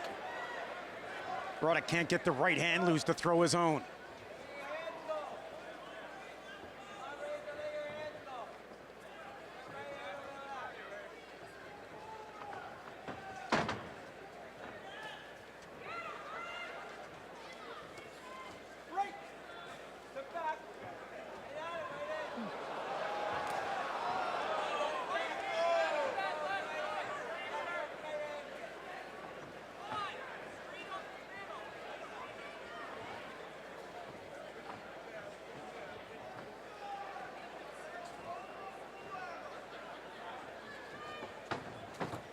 There's a big punch from Big Ray. Ray's got Ruddock along the ropes.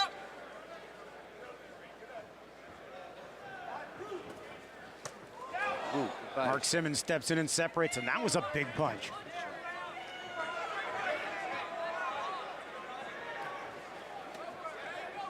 Every time Ruddock covers up with that cross over the face, Big Ray's going right downstairs.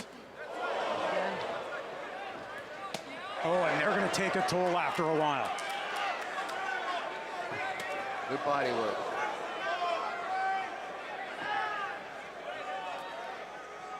Tibor, that'll slow down the footwork of Razor Ruddock. Yeah.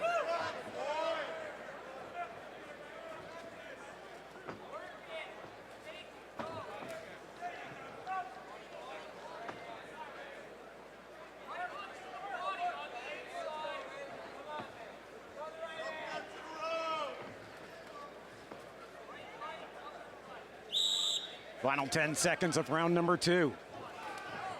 Ruddock goes for the looping left. It's not there to be found.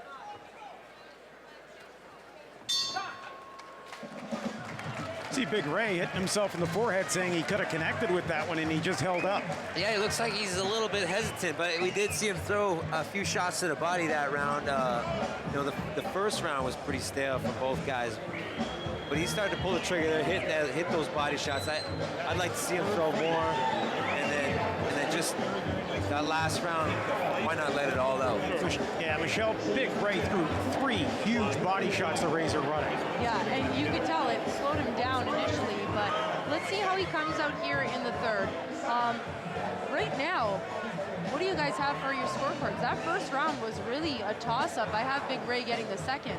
I've got Big Ray in the second, but I've got Razor Ruddock taking the first simply by sheer activity. Yeah. Yeah, I got 1 round apiece. Yeah. Funny how we listen to each other, eh?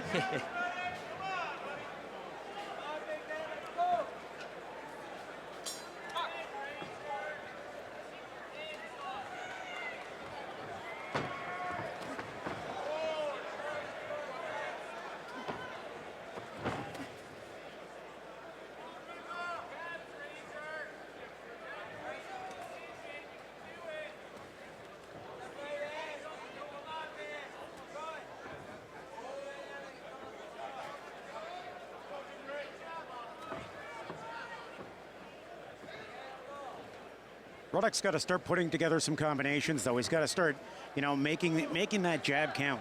He's kind of throwing one shot at a time. And, ooh, that's a good double jab right hand from Big Ray. There's Ray going right back to the body.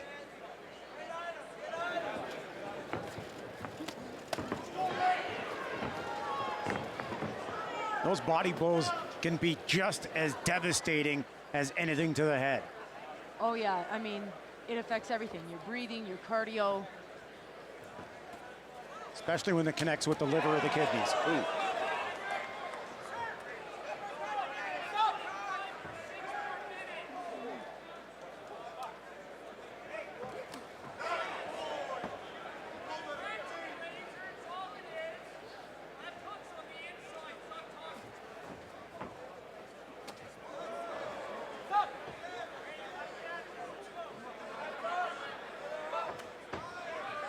Before Razor Ruddock loses too much gas to those body shots, Tibor, he's got to get more active with his hands. Yeah, he's not landing too much. I saw him land a right hand a little bit earlier there. But Big Ray's a strong guy, and he's going to have to do a lot more than that. Yeah, he's putting a lot into every single punch, Big Ray. And when they're in the clinch like this, you've got 267.5 pounds leaning on you. That's going to weigh on you as well. Oh, yeah. But at the same time, you know, there's a big left from Big Ray.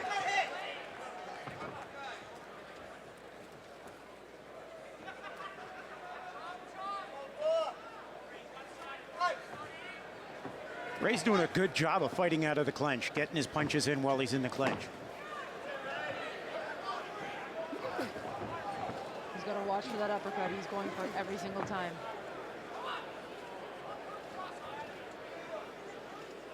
Challenge is when you throw that uppercut, you leave yourself wide open. Yeah. It can end the fight in a hurry either way. You connect with it, you could drop your opponent. You miss it, you're in trouble.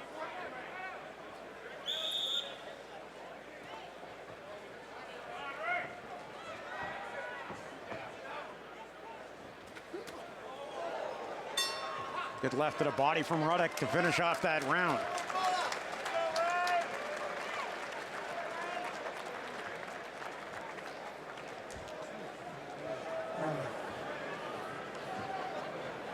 Interesting that we've gone through 3 rounds and Razor Ruddock has not sat down on the stool yet. He stood up every round so far. You know, prior to the fight, they ask you, you know, do you want this stool or not? And, you know, you go over that. That's something, too, that, you know, maybe someone like Razor who's been out of it for such a long time, you know, you literally mentally, physically go over all those actions prior to the fight, what it's going to be like, you know, in between rounds, right? Just to get your mental game going again. There's those big body shots coming from Big Ray.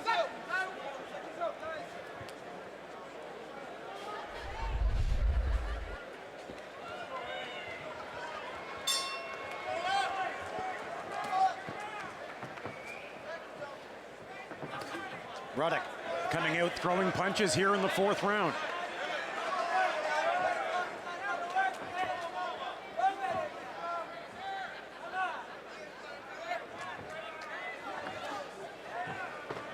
Oh, he took a left right to the chin, backs up to the center of the ring. Trying to hang on to the left hand of Big Ray.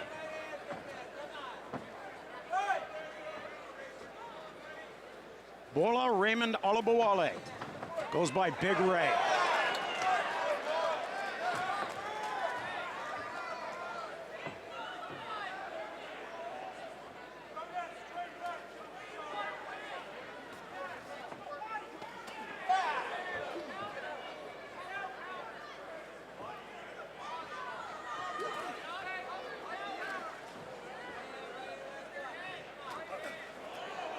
Just missed with that big left uppercut.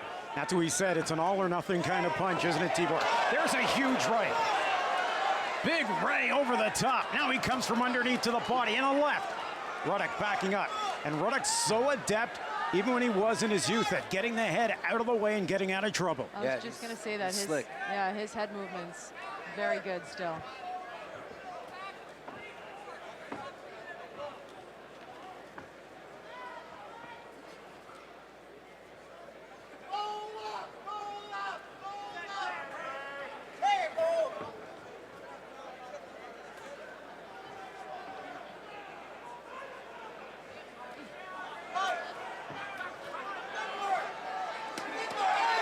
There he goes with the body shots again. Razor Ruddock with a little bit of a mouse under that right eye.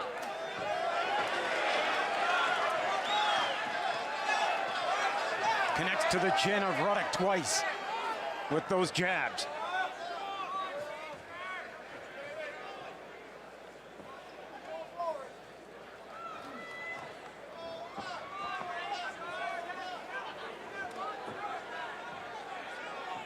Big Ray threw that punch with bad intentions.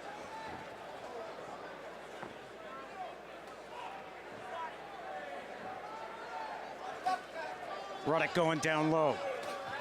Missed with a big left hook.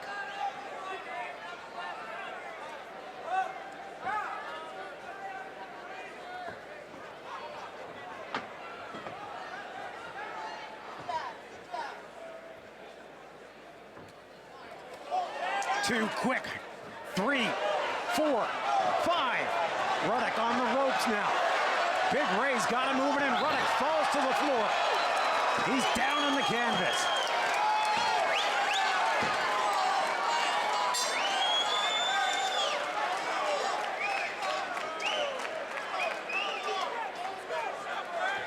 He's looking tired. Saved by the bell, but he is looking tired. Big Ray connected with 5 in a row, guys. I'd like to see Big Ray just start letting him go now. Letting him go. I think he's got Razor Ray where he wants him. 5th round coming up. I got it at 3-1 for Big Ray. There is no reason to get hurt up in there.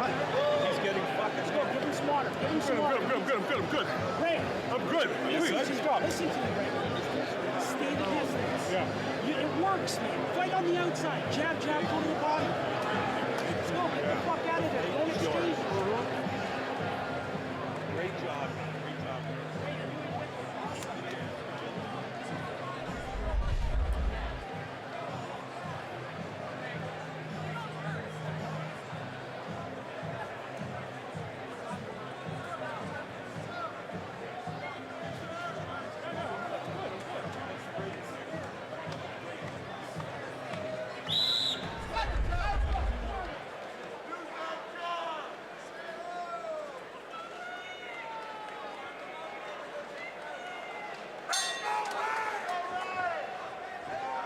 Oh, Razor Ruddock comes out on the toes again here now in the 5th round.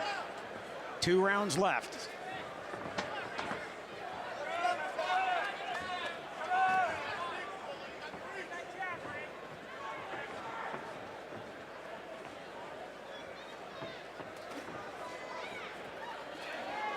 There's a huge punch from Big Ray. Man they call Mount Kilimanjaro is throwing haymakers right now. Teeing off on Razor Ruddock.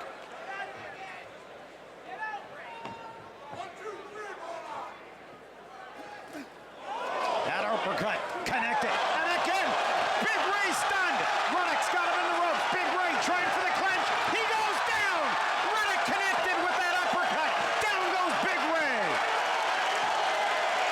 And the crowd goes wild here in the Hershey Center. He's hurt. It's over. It's over. Wow. Razor Ruddock with the knockout. Oh my, that came out of nowhere.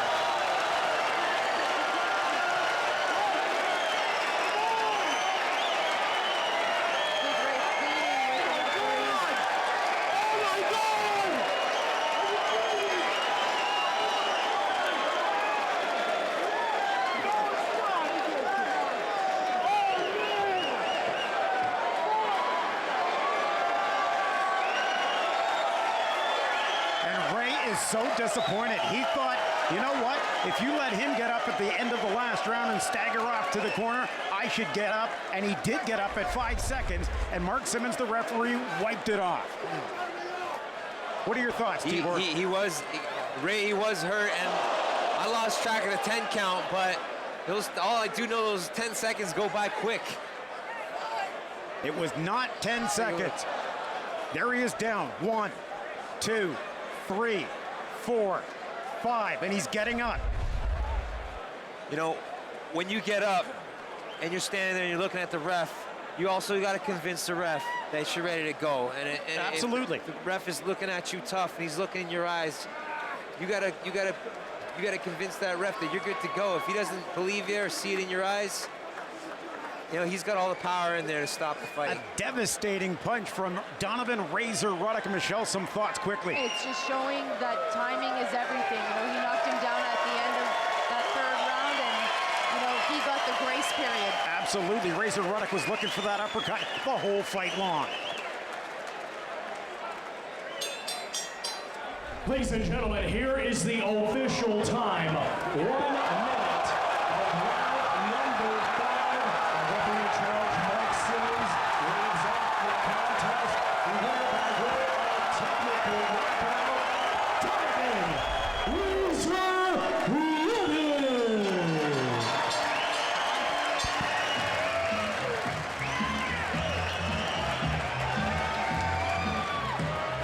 He doesn't even want to do the interview. He can keep going. Congratulations. He's too happy.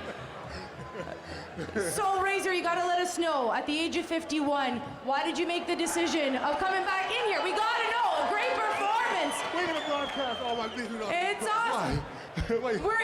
We're astounded by what you've been able to do. You need to let us know about your secrets. Then it won't be a secret anymore. Will it? Hey. It won't be a secret anymore. But I'll tell you. I guess I'll be the only one to know, right? Honest, okay, I'll tell you what it is all about, okay?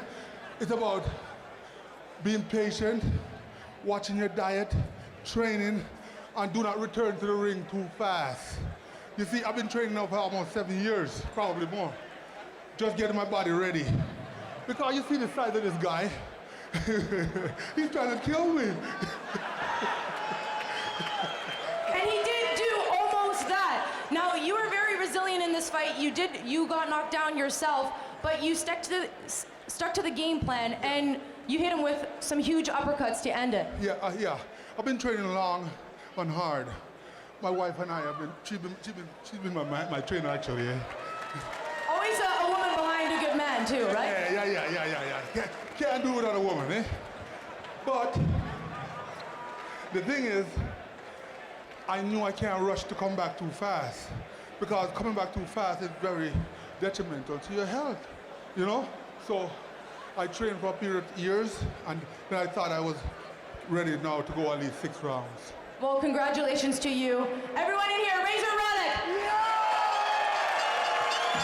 Now a jubilant Donovan Razor Ruddock with a 5th round TKO over Big Ray Bula Raymond Olibowale. And I'll tell you something, some final thoughts, Tibor, as we watch that knockout one more time. What a huge uppercut that was. Just caught him at the right time. Yeah, those uppercuts are dangerous. Oh, yeah, he hit him the second one. He didn't see it. He never saw that second uppercut coming. No, he was moving forward. He got hit with the first one. It didn't quite hurt him.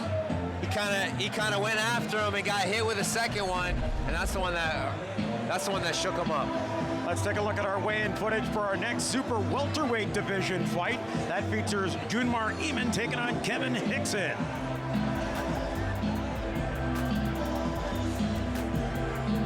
Little change in plans as Bruno Leonardo Romay from Argentina will take on Ryan Young of Oakville. A perfect 6-0. This guy's been a machine. 6 knockouts.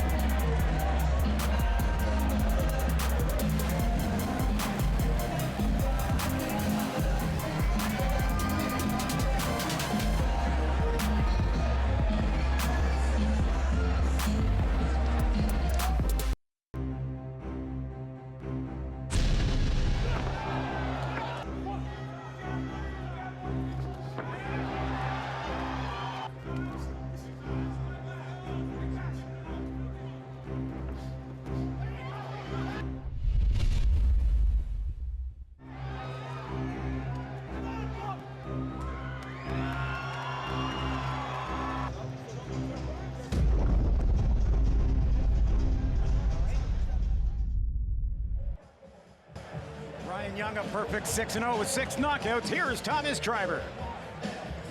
Ladies and gentlemen, let's welcome to the ring, fighting tonight out of the blue corner, Bruno Leonardo Romai.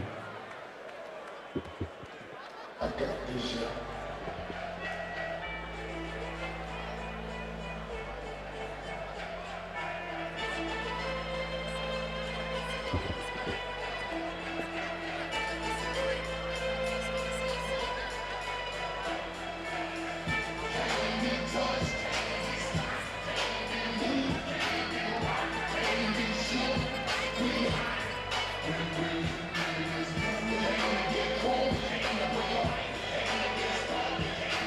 Bruno Leonardo Romai, 8-3 from Argentina, steps into the ring in this middleweight division matchup. He weighed in at 155.5 pounds. And now let's welcome to the ring his opponent, fighting tonight out of the red corner, Ryan Young.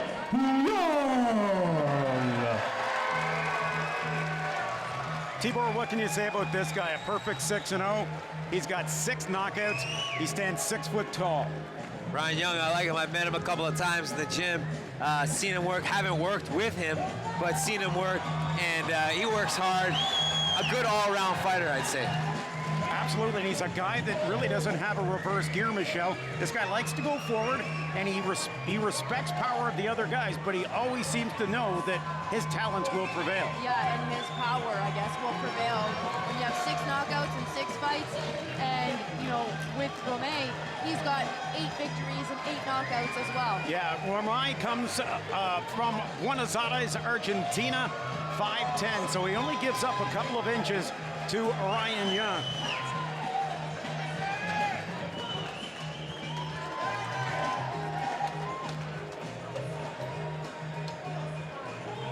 Ryan's one of those soft-spoken guys as well when you meet him on the side. Outside the ring, he's very soft-spoken, and, you know, he's a gentleman. Yeah, he sure is. But he's a mean guy in the ring. Hey.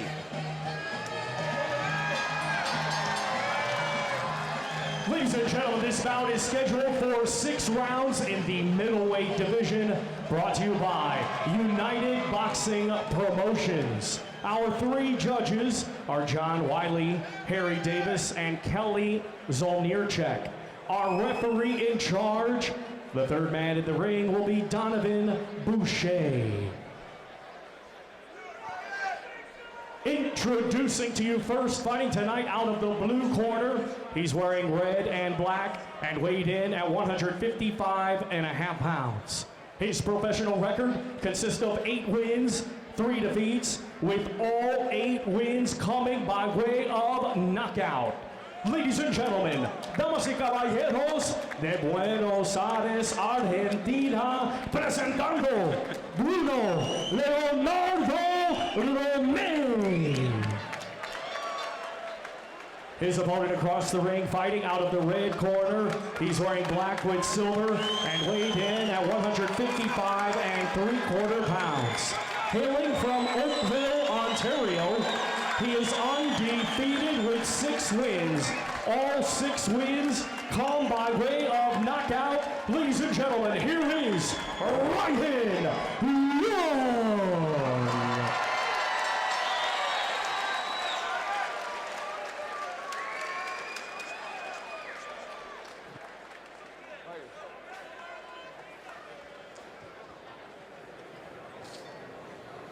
Gentlemen, I gave you a pre-fight instruction in changing room. I want both of you to listen to my comment at all times. Most importantly, protect yourself at all times. Good luck to both of you. Thank you.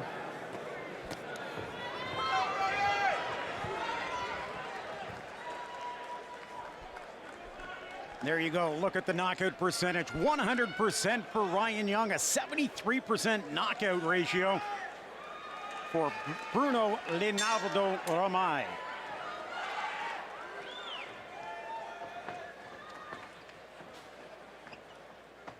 One thing we found out about watching Ryan Young, and we've seen everything from his first fight now to his 7th fight, Tibor, he's not a guy that will feel a guy out in the first round. He likes to come right after that. Yeah, he's confident in himself. And, you know, that's an important quality to have in this sport.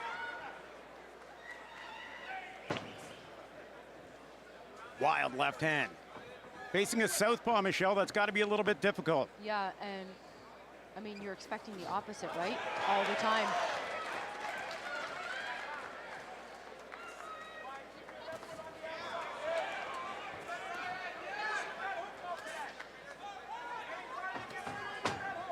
Most orthodox fighters move to the right to get away from the power of another orthodox fighter, right? But now you're going right into a southpaw's power, and the power left.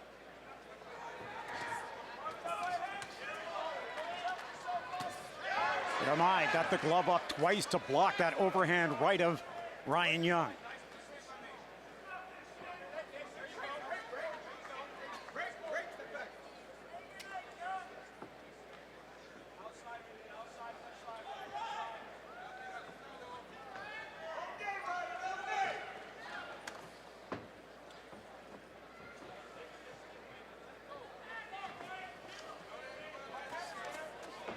Good combination from Ryan Young.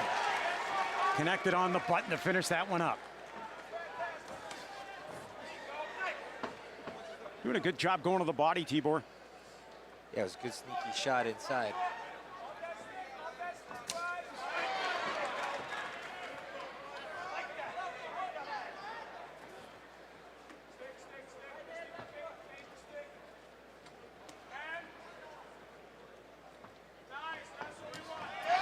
Got him backing up into the ropes, and Ramai gets right back to the middle of the ring.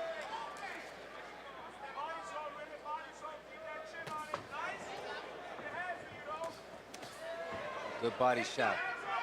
Followed up by a nice right as well. Young. He's got a little blood coming from the nose of Ramai. Left nostril.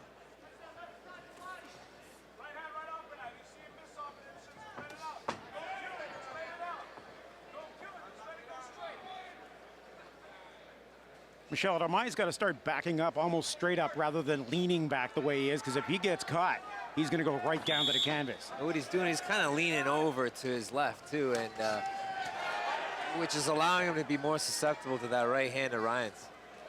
Oh. Final seconds of the round come to a close. Ramai catches Ryan Young stepping in, but Young really the most active fighter in that round. Yeah, his footwork is impeccable. I mean, he is just going all the time, Energizer Bunny.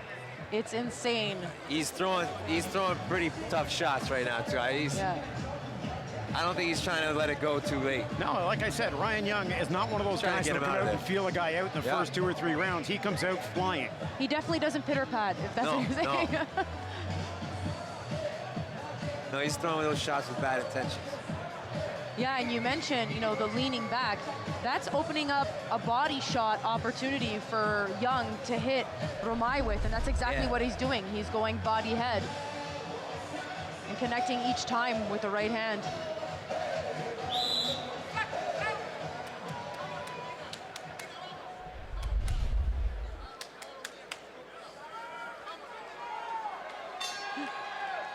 Here we go for round number 2. Donovan Boucher, the third man in the ring.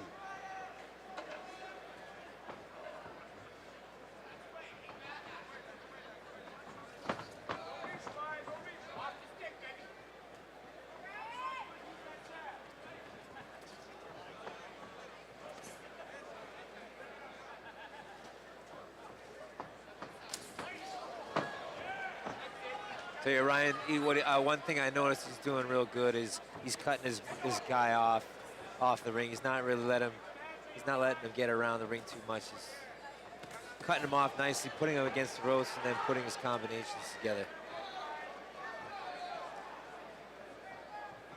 See how he cuts him off like that? He doesn't give him too many spots to open up or go left or right. With every 1 or 2 steps that Ramai is taking, Young is just stalking him down. He takes 2 steps to the left or 2 steps to the right, and Young steps right in. He steps forward instead of moving left or right with him. Like you said, Michelle, great footwork from Ryan Young. Yeah, he's getting full control of the center of the ring now. Ramai with a little bit of a nick under his left eye. Takes that big one. He's gone down. And Young with the knockdown. Ramai pops right He popped him with a little extra one there, too. Keep throwing till somebody comes in. Young's going to look to finish this off in a hurry.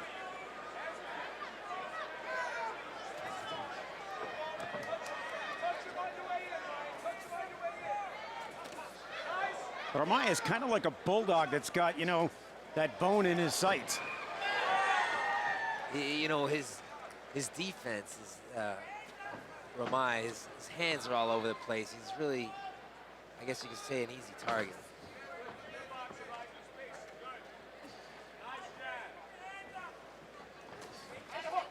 Got him again. Going to the body, then up top. That's been what has been working for Ryan Young. I have to say, you know, watching Young, it's hard to believe he only has 6 pro fights. Yep. So technically sound. Oh my goodness, yeah.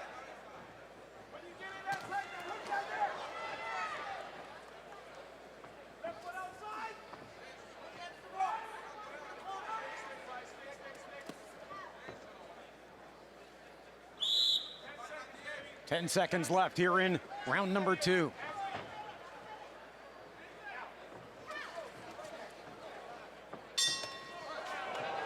Ramai is literally guessing out there. He doesn't know where the punches are coming from at this point. I see him trying to sweep the right hook, and he's landed it a couple of times, but he's not getting any respect from Young.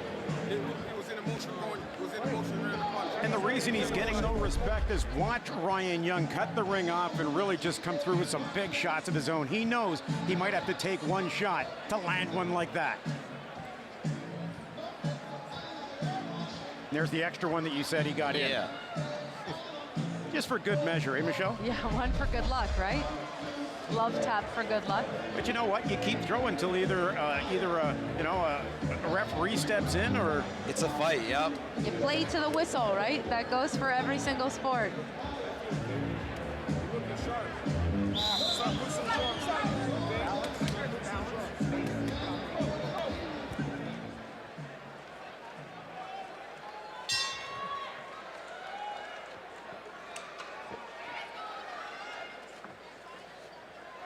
Here we go for round number 3.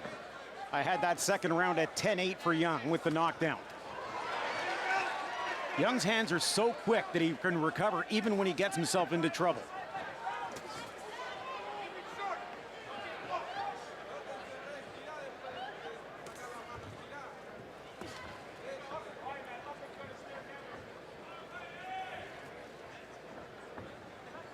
Conversation with Ryan Grant. We've learned that Ryan Young, even though Grant has the pads on, says he's one of the hardest hitters that he's had in the ring, in the ring when he's working the pads in training.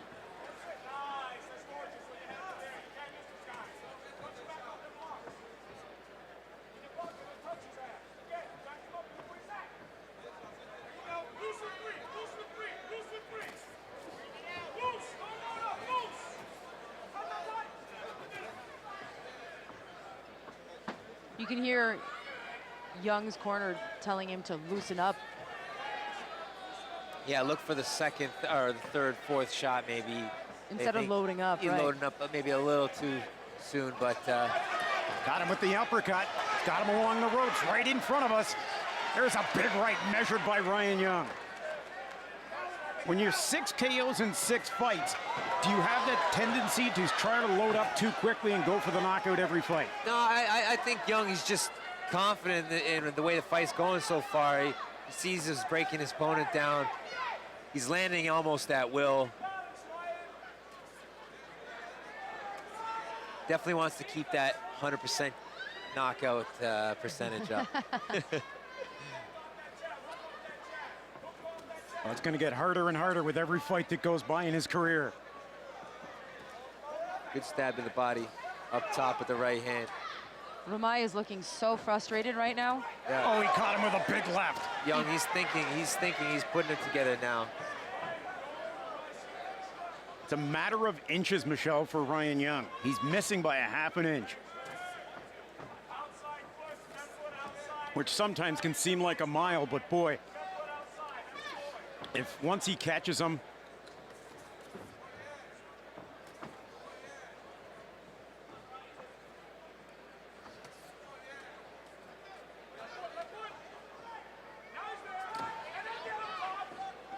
Young goes back to the body. Comes over top again.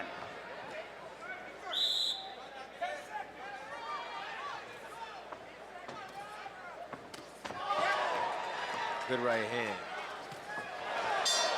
Caught him again at the end of the round. That's the third round in a row that Ryan Young's caught Romai.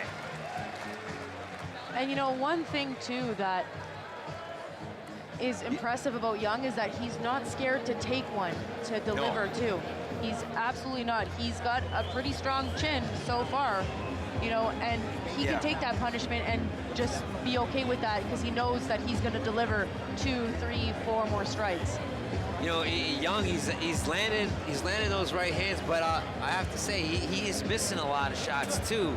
Romai is making a miss here and there. I would like to see Young start pitching more to the chest, the center area, start headhunting a little bit less, maybe invest in the body a little bit, and before you know it, he's going to land more of those headshots. Now, wouldn't you say, you know, a lot of people say when it comes to amateur boxing versus pro boxing, amateurs do the head hunting. You would like to, you kind of say, right? Yeah, so yeah, some guys fall. Well, because that's where they get most of their points from. That's right. That's why. In the amateur ranks, you don't build up points with body shots as much. That's right. And I think too, when you have a 6-0 record with, you know, 6 knockouts, it's the same kind of idea, well, and that's right? what I was saying. How intense is he on the knockout? Is a knockout that big, or is it he got to go for the win? I'm sure you guys agree we got it at 3-0 for Ryan Young. Yes. How could we disagree at this point? 3 rounds for sure for Young. There's a good punch from Romai. He swung with a big left but got caught. Young comes in for the kill. Romai trying to match him punch for punch.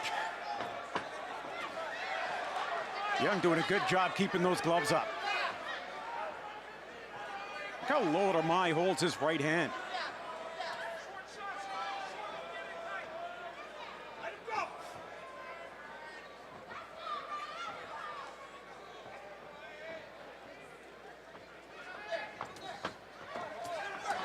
Got him in the corner, and Romai again with that looping right, doesn't make it. Ryan Young just connecting, gets the body shot as well.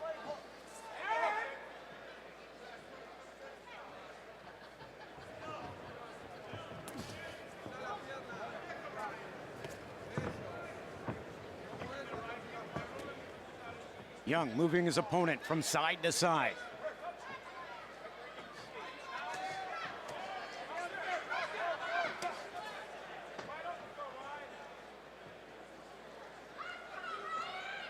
Romai breathing a little hard. Look at, he's got the open mouth.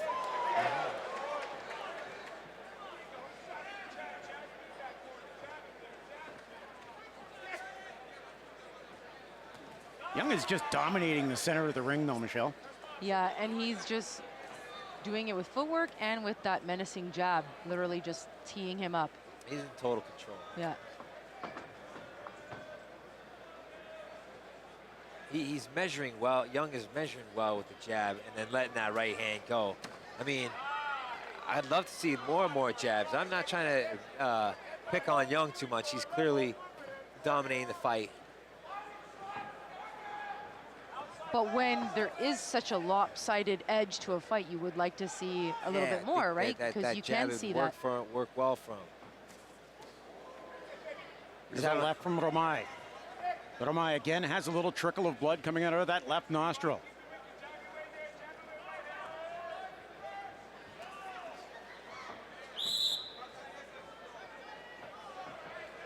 Final 10 seconds of this, the 4th round.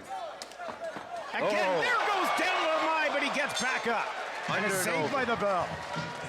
Another opponent saved by the bell. That's 3 so far tonight. It was a knockdown.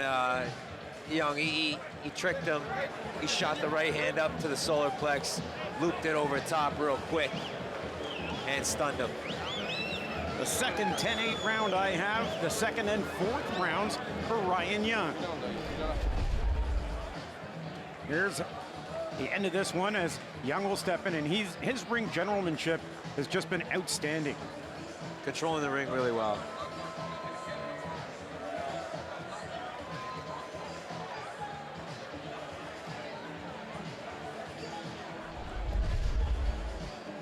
Vicious right hands from Ryan Young. Well, and you know, one thing that I noticed a lot too with Young, he's just watching Romai's left hand to see, okay, when he throws that punch, I know it's an opening to go over top on the same side. Yeah. And that's exactly what he's doing. He's responding as soon as Romai throws his left. Romai, yeah, he opens up. He's a little wide with his shots. Again, easy to hit.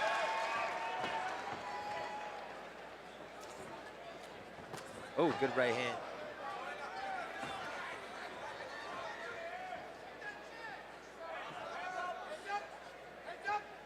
Look at Young, though. Does a great job of tucking the chin into his chest. Good shoulders up, making himself a small target.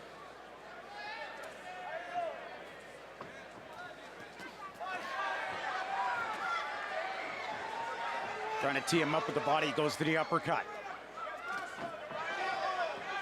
Takes one there, but gets a quick left jab in. Over 2 minutes left here in the 5th round. This is a scheduled 6-rounder in the middleweight division. Ryan Young from Oakville, Ontario, a perfect 6-0 with 6 KOs. Bruno Leonardo Romai, 8-3 with 8 KOs.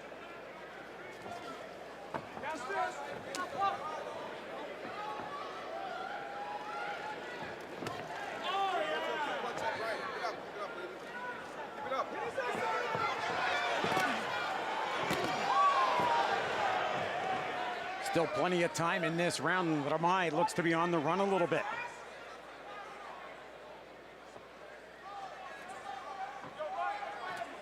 Good job coming over top. Uppercut from Young. Young again connects.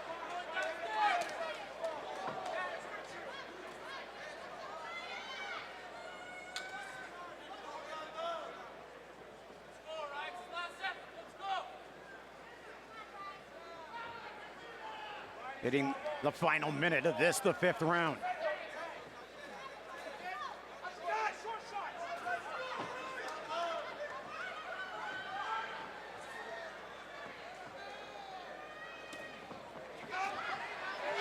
He's got him on the run.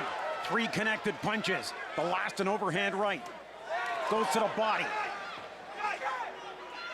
Young is just targeting him right now.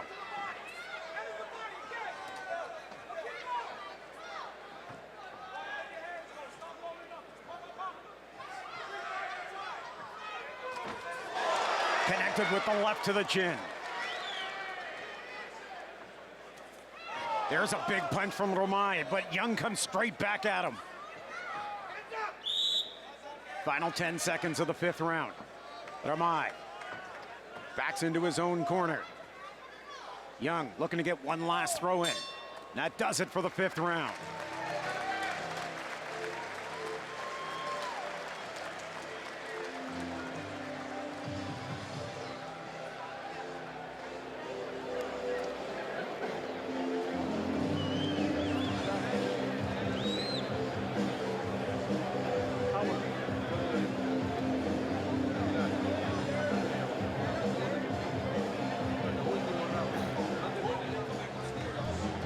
There you see Ryan Grant talking to his fighter in the corner.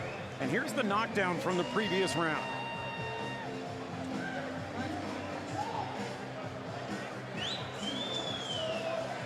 He looped it Right underneath. back up, though. Yeah, he looped it underneath, set it up the overhand right. Quick stunning shot. Fight fans, let's cheer these 2 combatants on. This is the 6th and final round. Here we go for round number 6. Well, there's no doubt in my mind if this ends with both fighters standing that Ryan Young's going to win his 7th fight. However, will he keep his perfect 6 and 7 KO fight streak going? Looks like he's throwing some big haymakers right now. Both guys going toe to toe.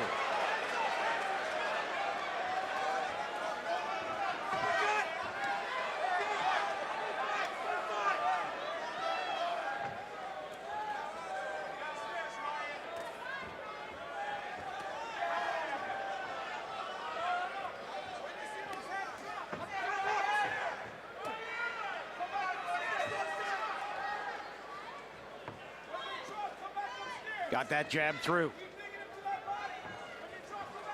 Ramai's taking some big punches and keeps coming back round after round. You got to give him credit for that. He's tough. A good body shot. There he's got him on the run again. 3 connected punches. 1 to the body and 2 lefts to the head.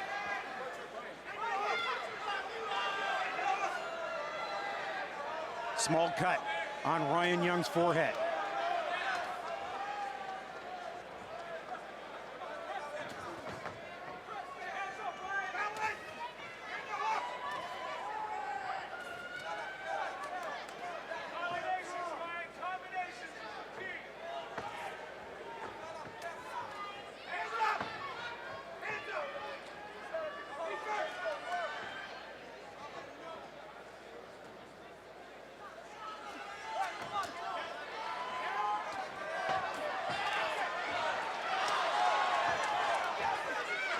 It's just astounding.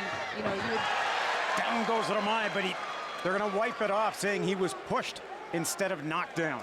It's a slip. It's remarkable. Just, you know, you go away from the power of a southpaw to the left side, but he is just attacking the left side at will.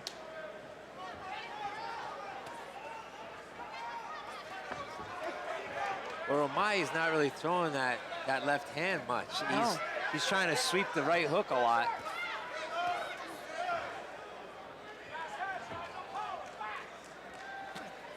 Caught him right on the chin. Ramai showing some durability, stays on his feet. Still dances into the corner. Good uppercut from Young. 18 seconds left in the round.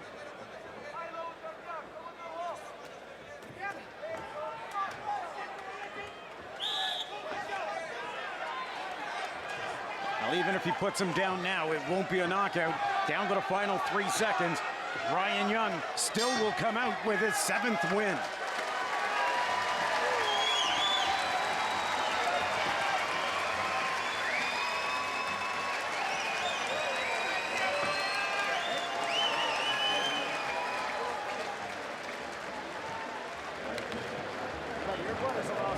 I've got that one sitting at 60 to 52, Tibor.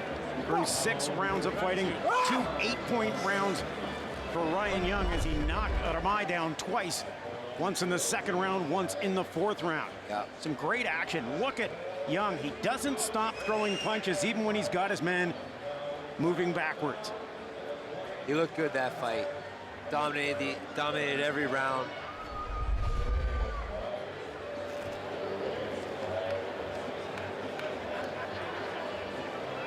Ramai is tough. Ramai is tough. He took some big punches in that round. A little bit of blood we saw from his nose, a little bit of blood we saw from just above his eye. Ryan Young had a little scratch above, just on the hairline scratch. We wait for the official decision, but I don't think this one's much in doubt, Tibor. No. Brian Grant getting his fighter ready. Tyler Buxton in the corner.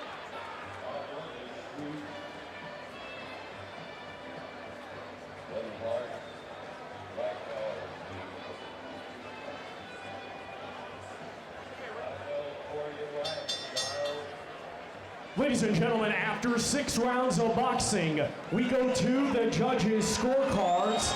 And all 3 judges, John Wiley, Harry Davis, and Kelly Zolnierczak, score it the same, 60 to 52, all in favor of your winner by unanimous decision.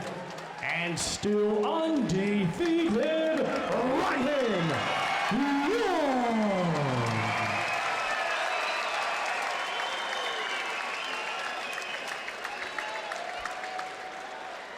Oh, Ryan Young actually looked Just a little about to be disappointed that he joined didn't by get his our winner, KO. Ryan Young, a perfect 7-0, 6 knockouts. You seem a little disappointed, though. How can you be disappointed with a dominating performance like that? I tried to load up a little bit too much on my punches. I should have just been letting my hands go and trying to stay in balance a little bit better. I kind of got carried away with, he's got some power, so he caught me with some power, and I wanted to let him know that, you know, I got some power as well, but I got a little bit caught up in it when I should have been just boxing and let my hands go, let the combinations go. A lot of fighters would stay away from a southpaw's left side, but you attacked it at will tonight. We were working on trying to go left, trying to stay away from his power hand. We knew he had a good right hand with a hook. My coach did a lot of watching videos beforehand. I got caught with the hook a lot today, so that's something I'm going to need to improve on with the southpaw aspect. But we got the W, so that's what we came for. Obviously, I apologize to my fans. I want to give you guys a knockout, but we'll take the W, and I appreciate all the support. Thank you guys very much. Even though it wasn't a knockout, it was still a very dominating performance. Congratulations on the win, Ryan. Guys, back to you. Ryan Young, 7-0 with 6 knockouts, keeps his record perfect here at the Hershey Center. What a dominant job by Ryan Young in that fight.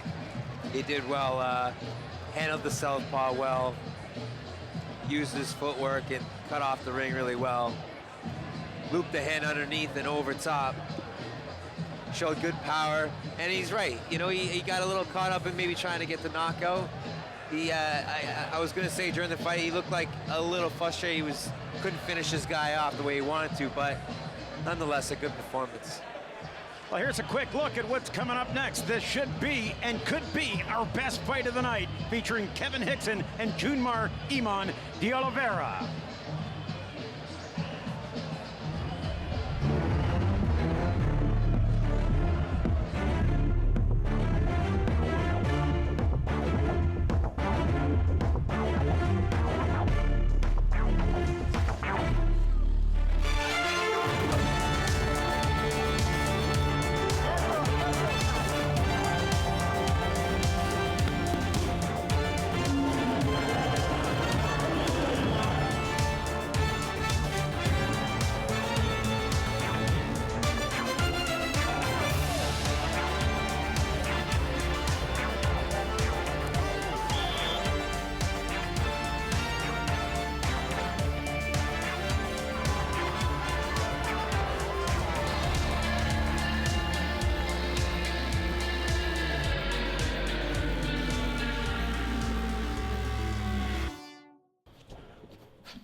This could be the fight of the night.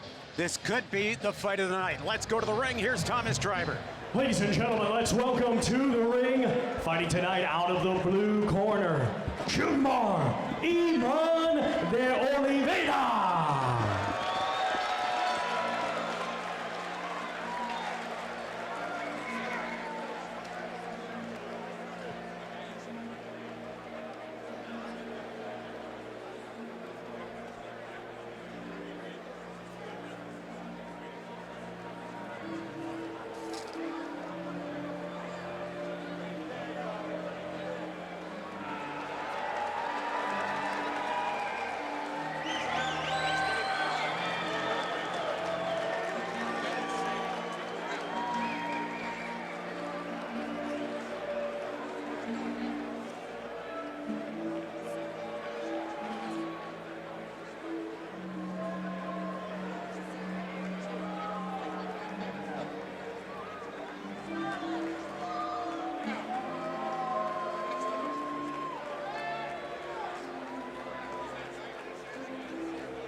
And now let's welcome to the ring his opponent fighting tonight out of the red corner, Kevin Higgy Hickson.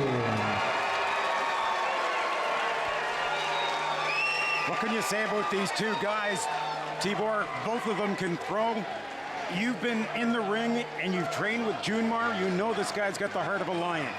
I have, yeah. I've also been watching this training camp, a little bit of his, and you know, He's looking good. He's got a huge heart, very brave guy, and he's got a lot of skills too. Guy does a lot of things well.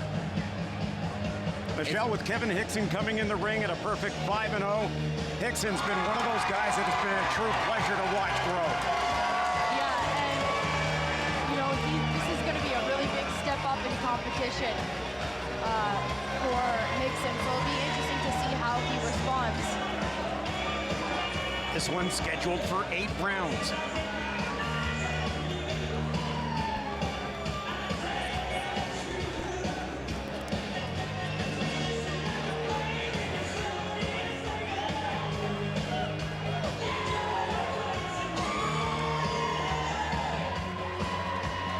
Hickson making his way to the ring.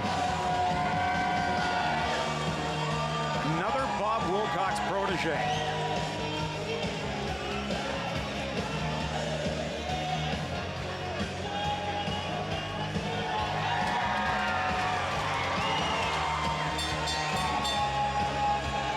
Ladies and gentlemen, it is now time for our co-main event here at the Hershey Center in Mississauga, Ontario. It is scheduled for 8 rounds in the super welterweight division, and it is being brought to you by United Boxing Promotions.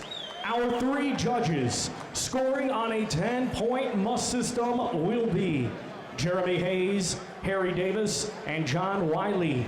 Our referee in charge, the 3rd man in the ring, will be Rocky Zolnierczak. Introducing to you first, fighting tonight out of the blue corner, he's wearing black trunks and weighed in at 152 pounds. Hailing from Toronto, Ontario, he has a professional record consisting of 6 wins, just 1 defeat, with 2 wins coming by way of knockout. Ladies and gentlemen, introducing Junmar Iman de Oliveira.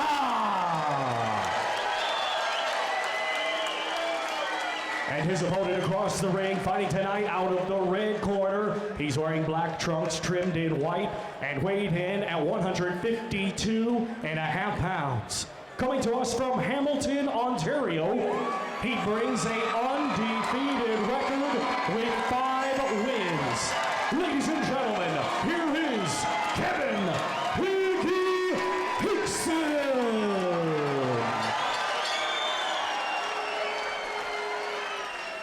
Fighters teach seconds. Okay, guys, I expect you to obey my commands at all times. We went over the instructions in the change rooms. Protect yourself at all times. Touch up. Come out banging. So these 2 super welterweights get into the ring for a scheduled 8-round fight. And again, a 4-inch difference in height. Junmar Iman de Oliveira coming in at 5'5", while Kevin Hickson steps into the ring at 5'9", both at 152 pounds.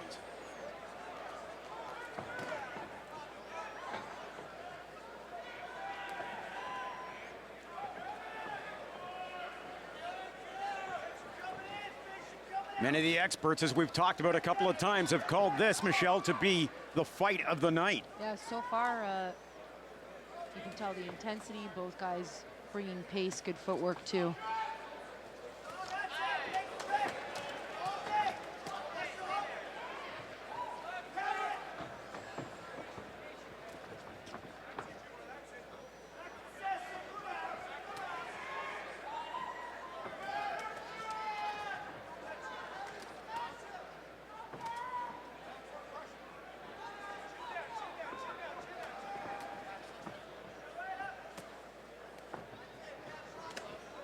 Good right hand to the body.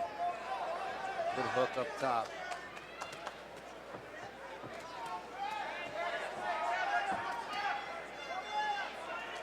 At this point in his career, Hickson hasn't had to deal with somebody like Junmar yet. No. Junmar showboating a bit, crowd loving it. Like I said, I've been watching Junmar's camp, and he's in great shape. Does a lot of things well. Nobody should be overlooking him.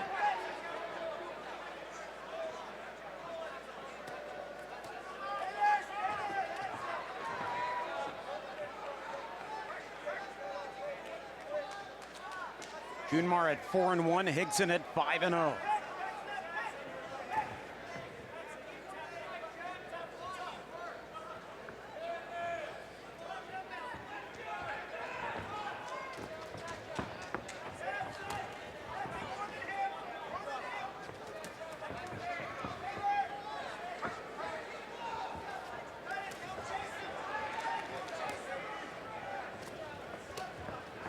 Good body shot from Higson.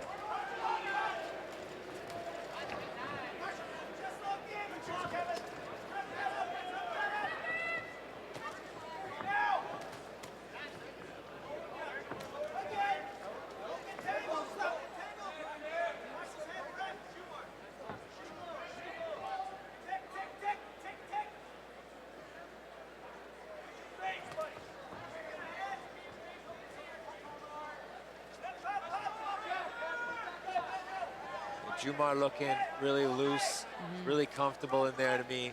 I mean, I know I said this, that I know him more than I know Higson, but Higson does look a little he looks round a little tight. tight. He looks a little tight. Junmar is very comfortable in there. And Higson's connected with 2 jabs right away. Oh, a little bit of a stare down afterwards and a smirk from Junmar. Good show, Some good show. showmanship.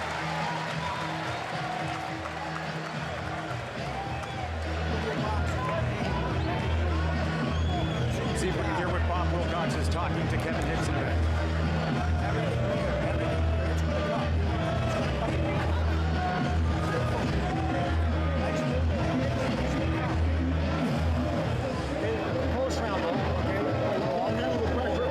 There's Richard Soussaint talking to Junmar Eamon Dialvera.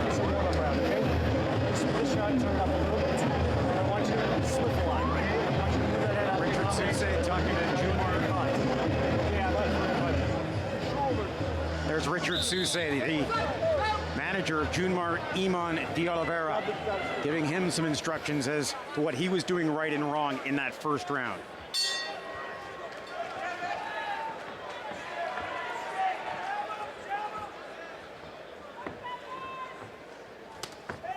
Good body shot.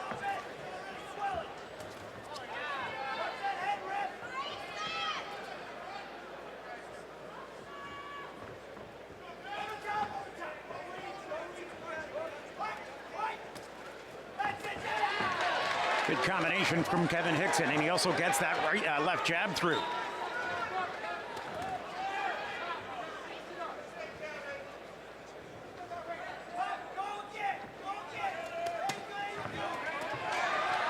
Combinations mostly hit gloves on that one, though. Yeah, good defensive work. I'm gonna be watching both of these guys real tough, and I'm gonna be tough on Junmar also, because I know what he's capable of. And it seems as though the taunting and I guess, you know, that little extra shots is really getting Higson fired up.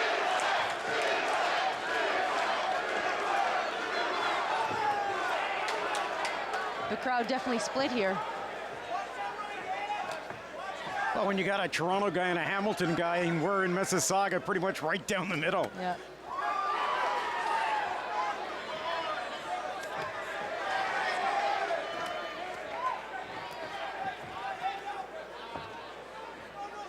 Junmar Eamon, really known to sometimes even lead just with the straight right and come right through. That's his big trademark punch. He's got a good right hand, he's got a good hook, he's got a pretty good jab too, and he's got great defensive work.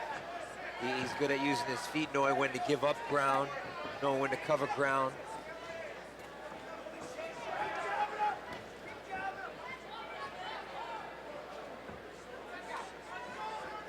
But by the looks of it too, so far what I've seen, I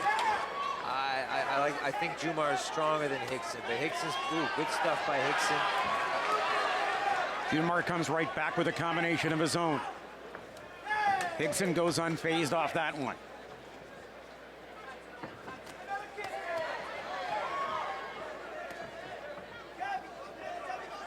Higson's game, he's game, coming forward. We talked about that off the top, Michelle. Both these guys, there's no reverse gear. No. They both like to work going forward. They do. And Higson was backing up a little bit more in the first round. He looks super going tentative. back and forth. It's going back and forth. It's a great chess match right now. Good right hand from Hickson.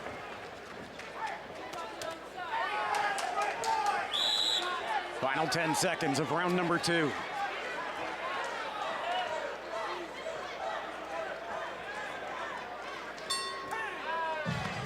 Good round, good round. Tough round. That's a tough round to score right there.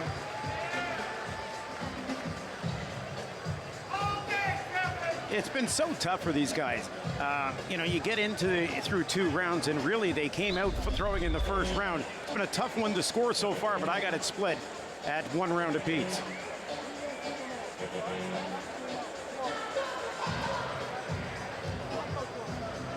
This round, you know, you definitely saw Hickson open up a bit more. He looks more loose. You're seeing it come across through so many different things. He's putting his combinations together. His footwork is much more crisp, and his head movement has been, you know, mightily improved in the second round. Hickson did look more comfortable that round. Yeah. You know, as to who won that round, I don't know yet. I could say let's give it a draw that round. 10-9 must system. Is it 10-9 must system? Okay.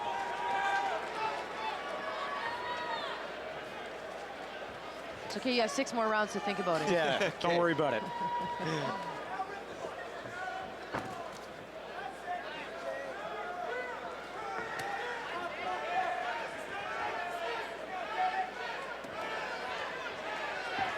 Hickson gets to the body. Junmar tries with the uppercut. That's blocked. Both men connect on the jab. Good overhand right coming from Hickson. Again, Hickson connects. Junmar comes right back at him.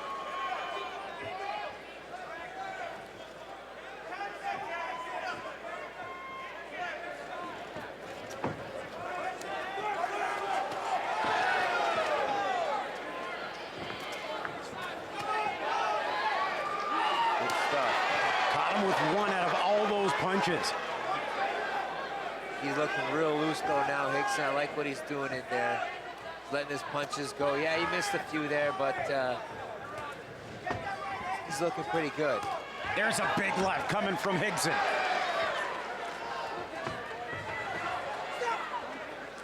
Rocky's all here, chick. Steps in to break them up. Hickson throws off the counter.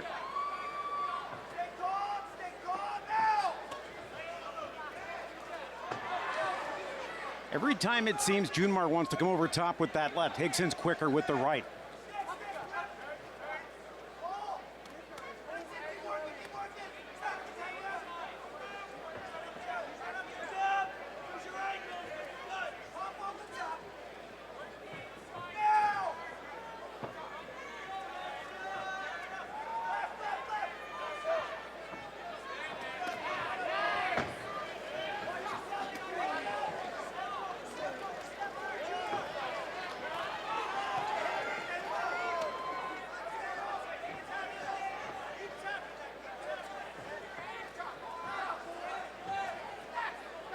You know, when you have such a back and forth round like this, Tibor, you know, how do the judges see it? So, for instance, you're seeing Junmar, you know, his defense is incredible. He's slipping a lot of punches, but at the same time, because he's having to be on defense, yeah, you know, he's not throwing Hickson's either. Looking like the more active fighter. Naturally, you're looking at the guy who's throwing at more punches. I'm glad I'm not the judge. Are you surprised that Rocky hasn't stepped in and said to Junmar, you got to bring those pads in the middle, in the center of the chest down? No. I think everything's looking really good. Good fair fight. Rocky's handling it well. I mean, just don't you think his shorts are a little too low compared to how high the pad is? Yeah, it does look like it's riding up on him a little bit. But it's not so much you know, it just means that Hickson can throw maybe a little bit more lower than he can on that pad, not get called for that low blow. Also, though, takes away from any body blows. We talked about Junmar liking to throw that right. There it is, right over the top against Kevin Hickson. Hickson doing a good job responding right away with that short uppercut there to the body. It's back and forth nonstop. Great fight. It is a great fight so far. Very evenly matched fight through 3 rounds. With the exception of the first round, though, you have to admit that first round could be, you know, what gives Junmar the win, essentially, if it keeps going this way.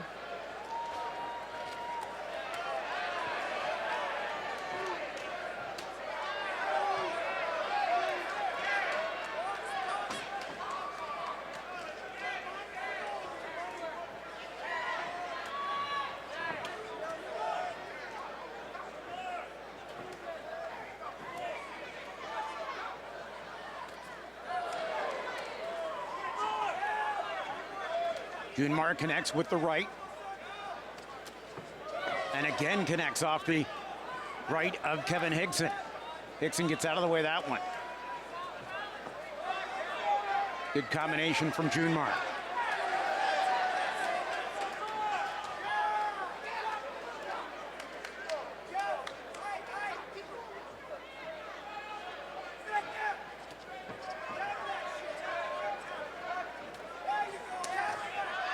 There's a right from Higson.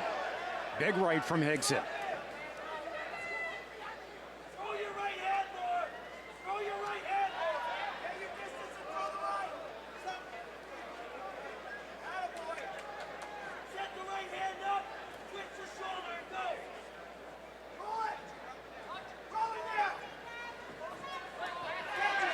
Good combination from Higson along the ropes, but Junmar ties him up. You're hearing his corner going nuts, wanting him to throw that right hand more and just let it flow.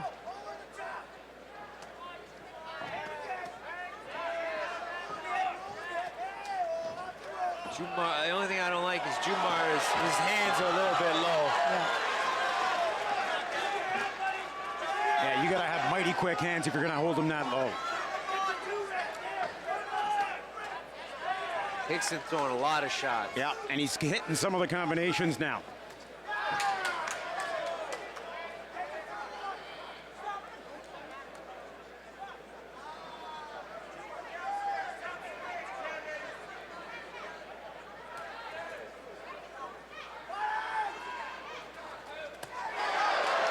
Big hit.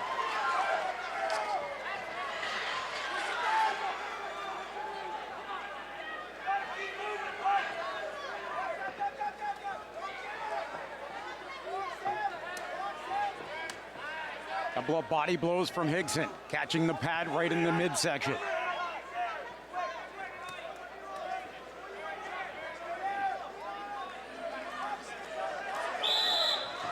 Final 10 seconds of this, the 4th round. Junmar on fire here in the last 10 seconds as it comes to a close.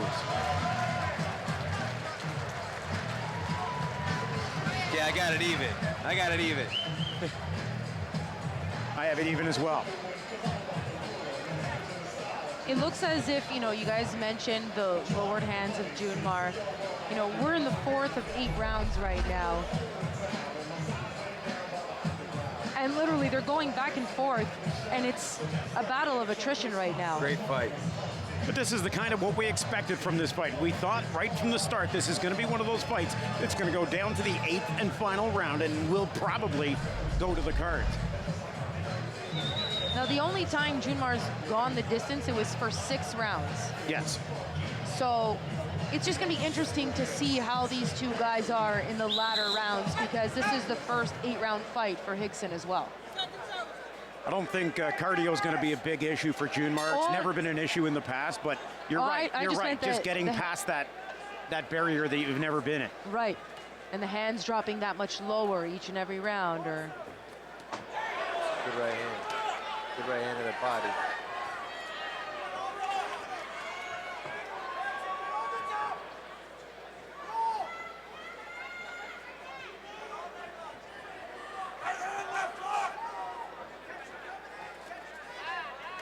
Got him to the left.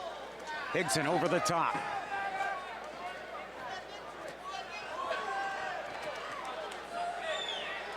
It almost looks like Higson is happy to outpoint his man while Junmar's looking for the knockout.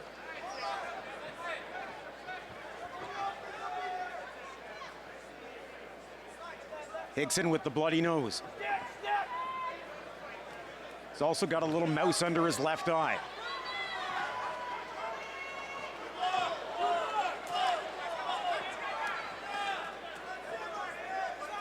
Yeah, I think it might be a little, he might have a little Now it's a cut. little nick under the eye. I think it might be above the eye. Yeah, it's opened up a little bit.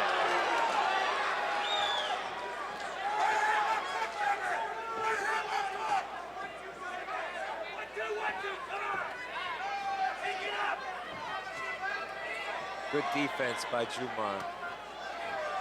The head movement is pretty spectacular right now from Junmar. He's looking good. He's looking good. Standing southpaw.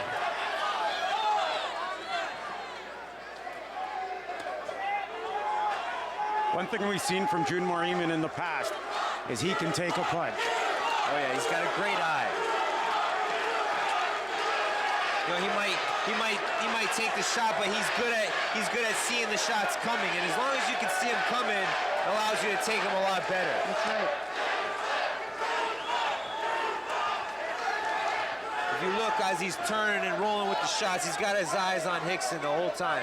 Half the crowd here is chanting Junmar, Junmar. The other half is chanting Higgy, Higgy. So, you know, this is right down the middle.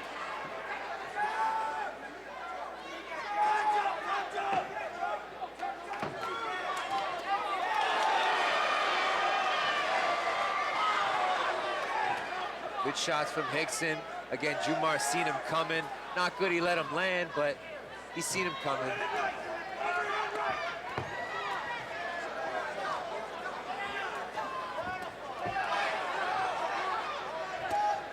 That one got through from Eamon. Junmar keeps throwing with 10 seconds left in the round. Hickson's ready to let this round just run out. Round 5 comes to a close. Junmar definitely the most active fighter in that round. I gave him that round.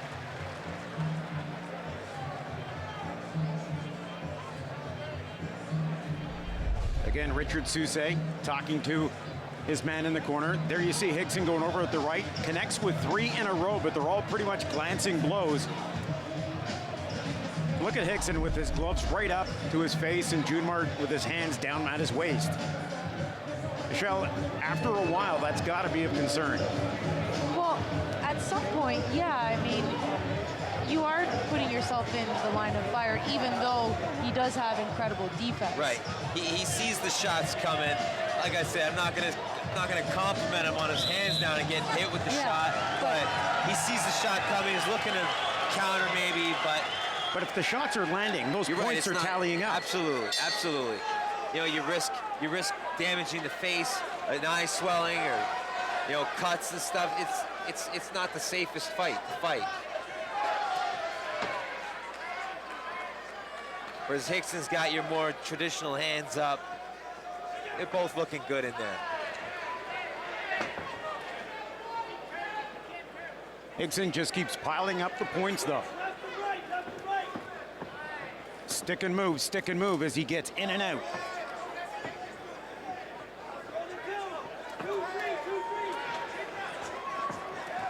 Snapping the head of Junmar back.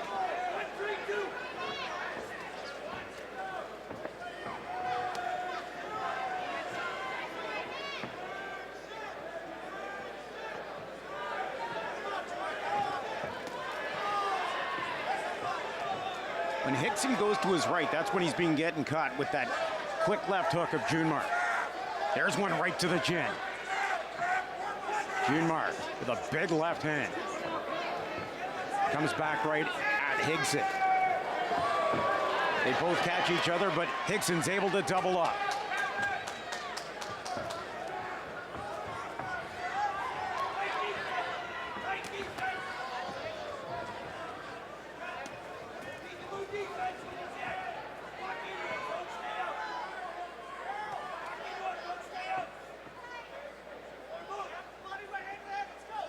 Good footwork by Hickson. Yeah. Difficult to line a guy up.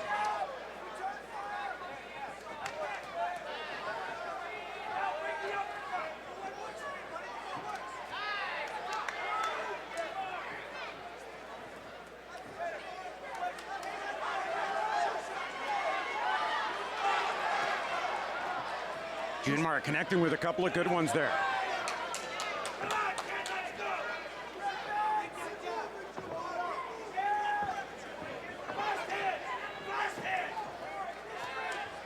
Higson fights off the ropes. Back to the center of the ring they come.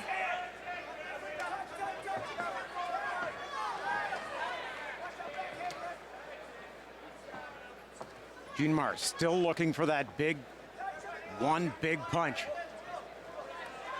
Yeah, Higson's backing up a lot more in this round. He's not coming forward as much.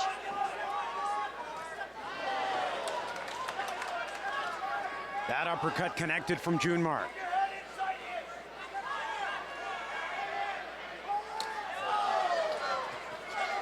That sounded good, but it was more glove than anything else.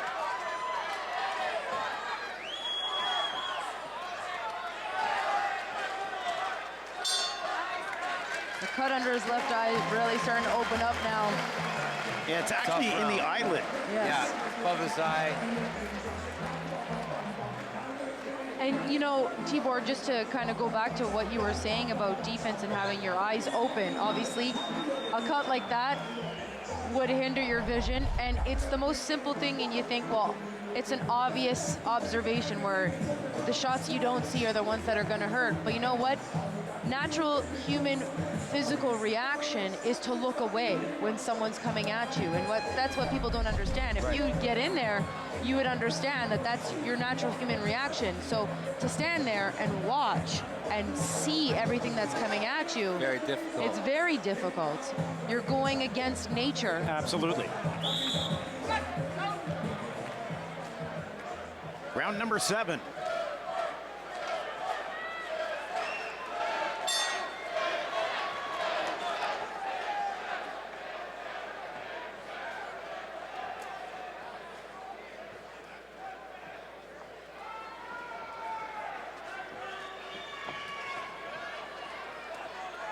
Yeah, the way the fight's going right now, every round counts. Every round is super important.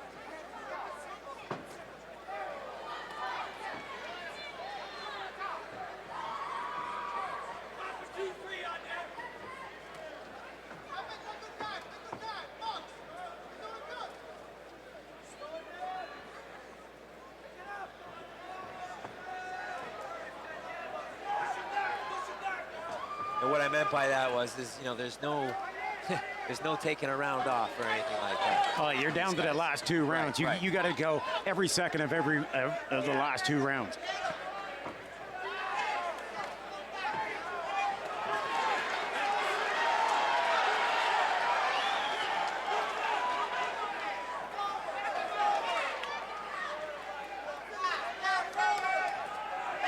Higson connects with a couple in a row. Moves back to the center of the ring. Junmar pretty much controlling the pace, though.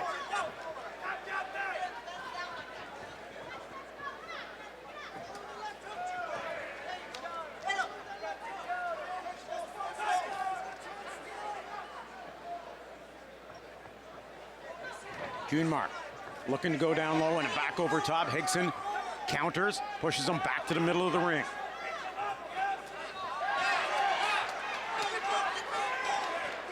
I think Kevin Higson might have just missed an opportunity as he had the jab setting up the combination and didn't take it.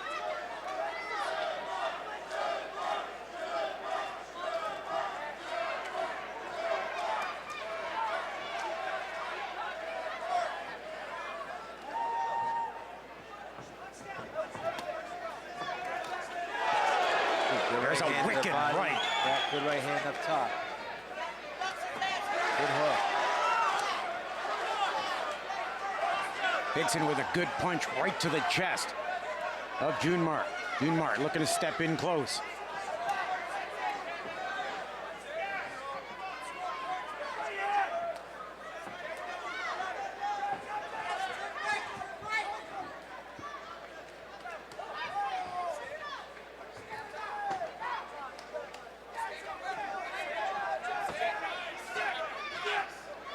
Higson backing Junmar off again. Junmar over the top. Final 10 seconds of this, the 7th round.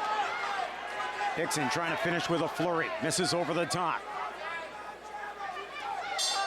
Gets the combination in at the end of the round.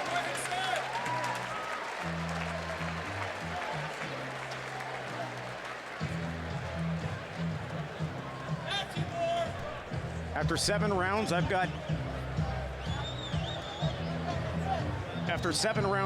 Junmar up 4 rounds to 3. What do you guys have? Man, really, really tough fight here for me to score. It's close. It's close. Michelle? To be honest, I'm not 100% sure who I have in this one Haven't yet. you been scoring it? I haven't actually. Wow. Because You're afraid to. I am. Every single round has been a toss-up other than that first round. It's going to come down to this last round. Fight fans, let's cheer these two combatants on. This is the 8th and final round. Kevin Hickson 5-0. Junmar Eamon de Oliveira is 4-1, but de Oliveira's only loss came against the Canadian champion Brandon Cook. The bad boy is the only one to beat Junmar.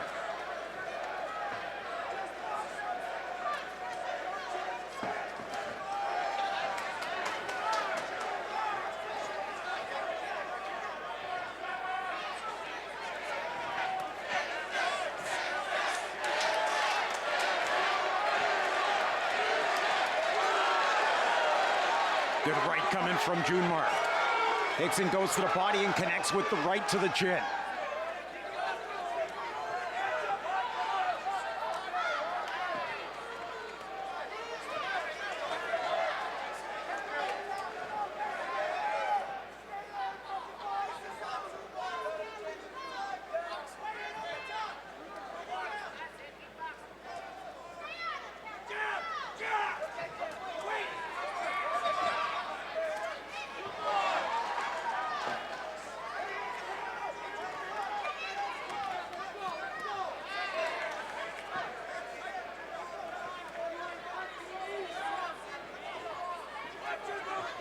Hickson combination, trying to work inside. Junmar goes for the body, backing up Kevin Hickson. Hickson with the combination.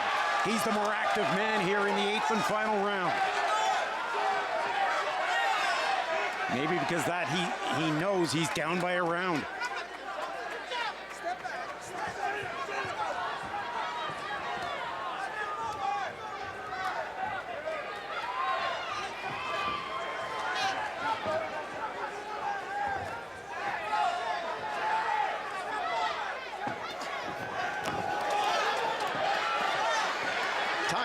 Soucy, his manager, Junmar didn't fight in 2014 at all, and part of it was they had difficulty finding an opponent that wanted to fight him. I think he suffered. And I think that's something you know about. I think he's, I can relate. I think he suffered a little injury too. Yeah, he did.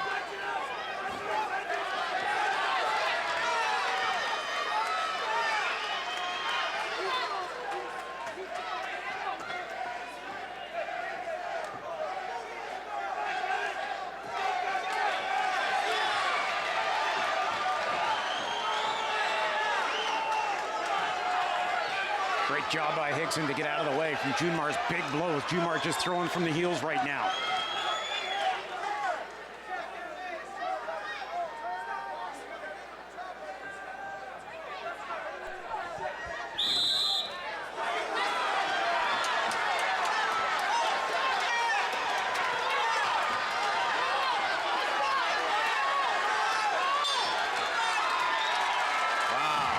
A great end to a great fight between Kevin Hickson and Junmar Eamon de Oliveira.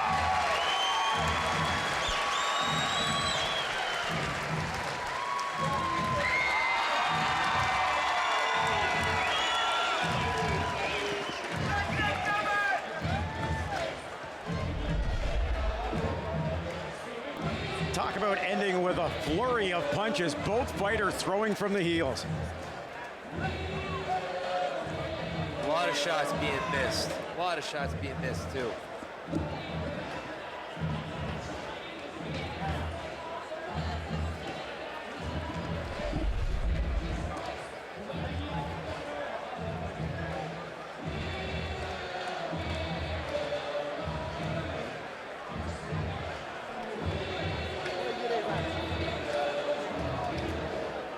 There's Junmar in his corner.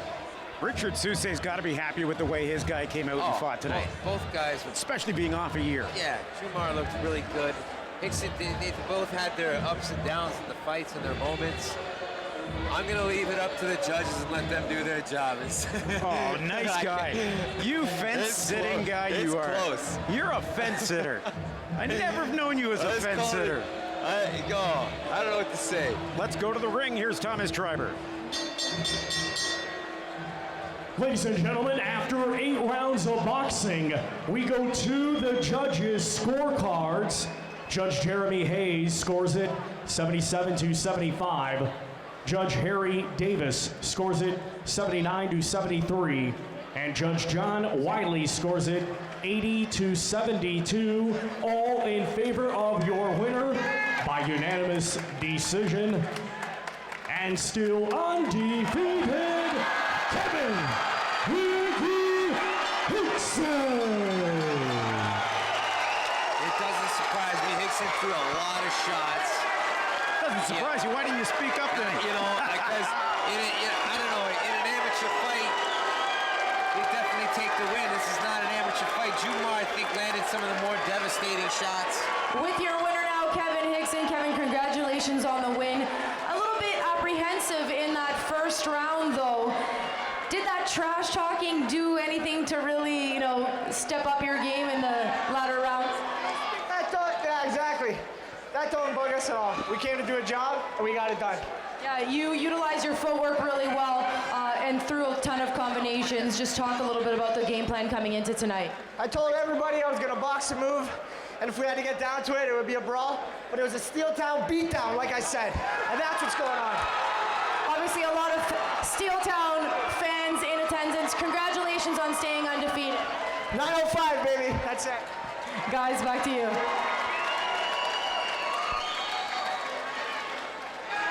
Kevin Hickson stays undefeated. The Hamilton, Ontario native moves to 6-0 in the super welterweight division, knocking off Junmar Eamon de Oliveira in an 8-round unanimous decision, 77-75.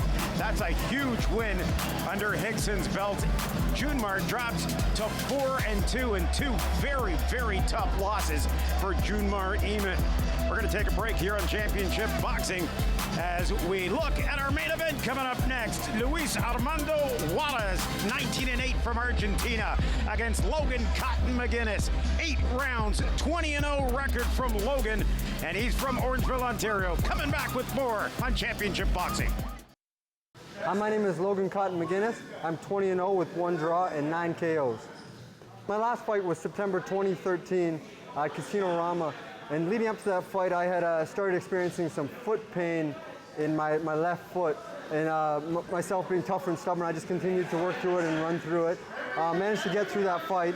With that fight, I had fractured my hand, which took me out of the ring for 6 weeks. No issue, just a bone fracture, right? So that healed. But during that 6 weeks, I started picking up my running even more because it's all I had to do, right? And my ankle injury got worse. So I finally went and did an MRI, which showed it was the peroneal tendon, and it was tendinitis and tenosynovitis. So both the tendon and the sheath that wraps the tendon were both inflamed like crazy. And unfortunately, there was no way to heal it. I was resting, tried a cortisone shot, did nothing, almost 6 months. And it finally healed this past August. I was given doctor's clearance. I've been back in the gym slowly, getting back in the swing of things, and now finally March 28th, I'm making my comeback at Mississauga's Hershey Center. So it wasn't until probably almost October where I was feeling myself again and training full time again. I've learned a lot over this injury break, right? Like, I was a big guy for running and road work, right? I was overdoing. I was running outdoors on the concrete, on the streets, right? The pavement and concrete, doing 10 kilometers, 15 kilometers, 20 kilometers some days, right? Where now I strictly run indoors on the treadmill, and I keep it down around 30 minutes, because that's typically what I'm fighting, a 10-round fight.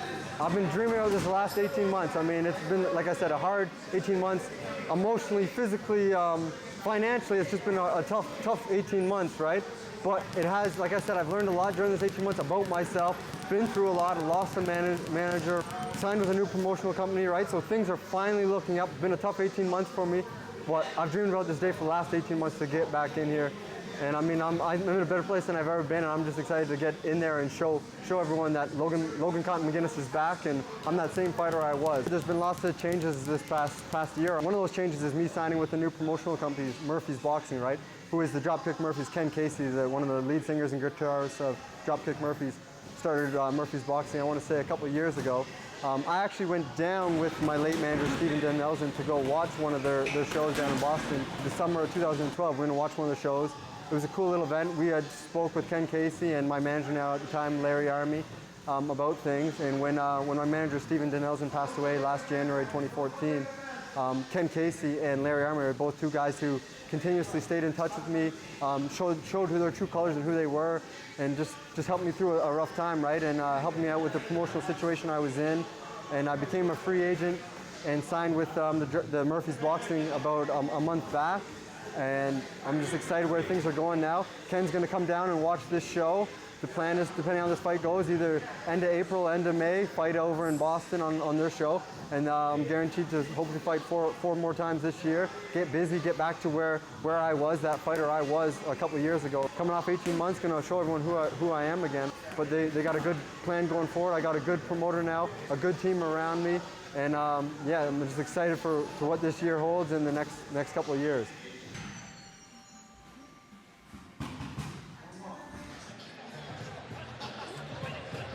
Great to hear from the undefeated Logan Cotton McGuinness from Orangeville, Ontario, putting his undefeated streak on the line here in the Hershey Center. As we are ringside, welcome back Doug Anderson along with the mighty Tibor Broch and Michelle Storino. Tibor, what do you think of this main event coming up, as it's been a long time coming for fans of Logan Cotton McGuinness? Yeah, I know Logan works real hard in the gym. I'm sure he's super happy to be here in front of his hometown and put on a show. Again, like I said before, I don't think he's going to have trouble, finding his ring groove. rust or anything like that? No, I don't think so. I don't think so. He's one of those guys, Michelle, that loves to put in the time in the gym, and he loves to work on his cardio. He's a guy that is truly dedicated to his craft.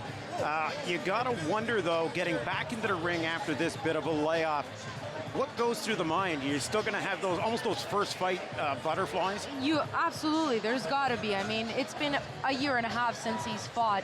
And as we mentioned off the top, he's coming off of 2 injuries. One, the more extensive one being the ankle injury. So we'll check his mobility, see if that has anything to do with his angles and, how his footwork is utilized tonight. Well, let's take a look at this exciting fighter in Logan Cotton McGuinness, who's undefeated at 20-0.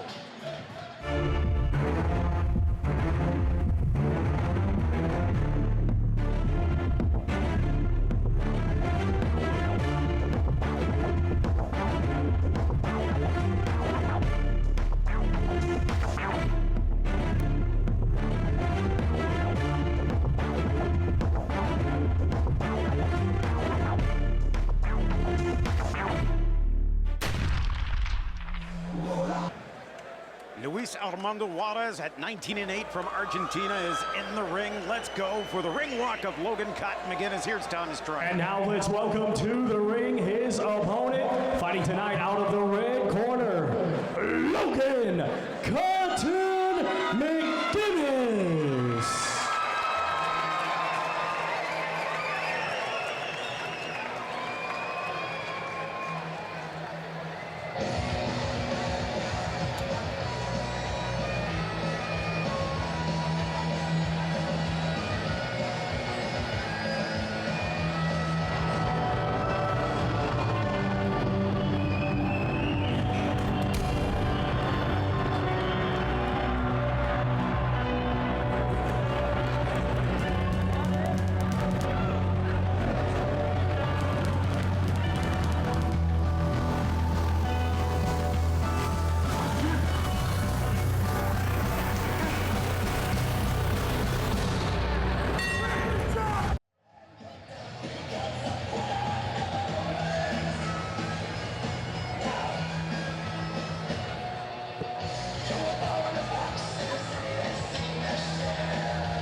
Choice in his entrance music this time around.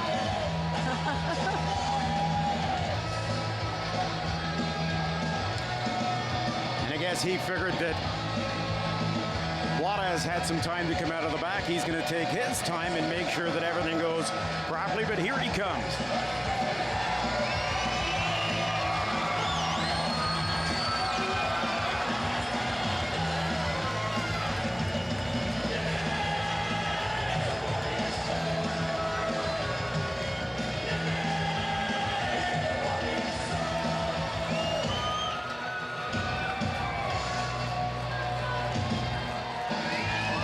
Got 120 pro rounds of boxing.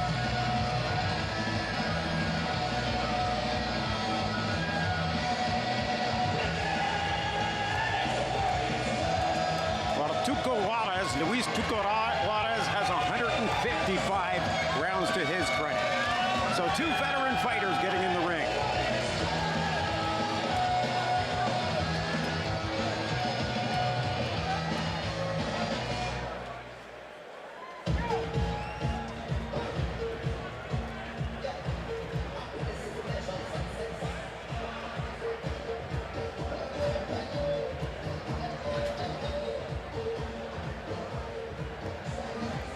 Ladies and gentlemen, right now at this time, I ask that you all please rise as we welcome 12-year-old Alexa Soperik from Stony Creek, Ontario, to lead us in the singing of the Canadian National Anthem.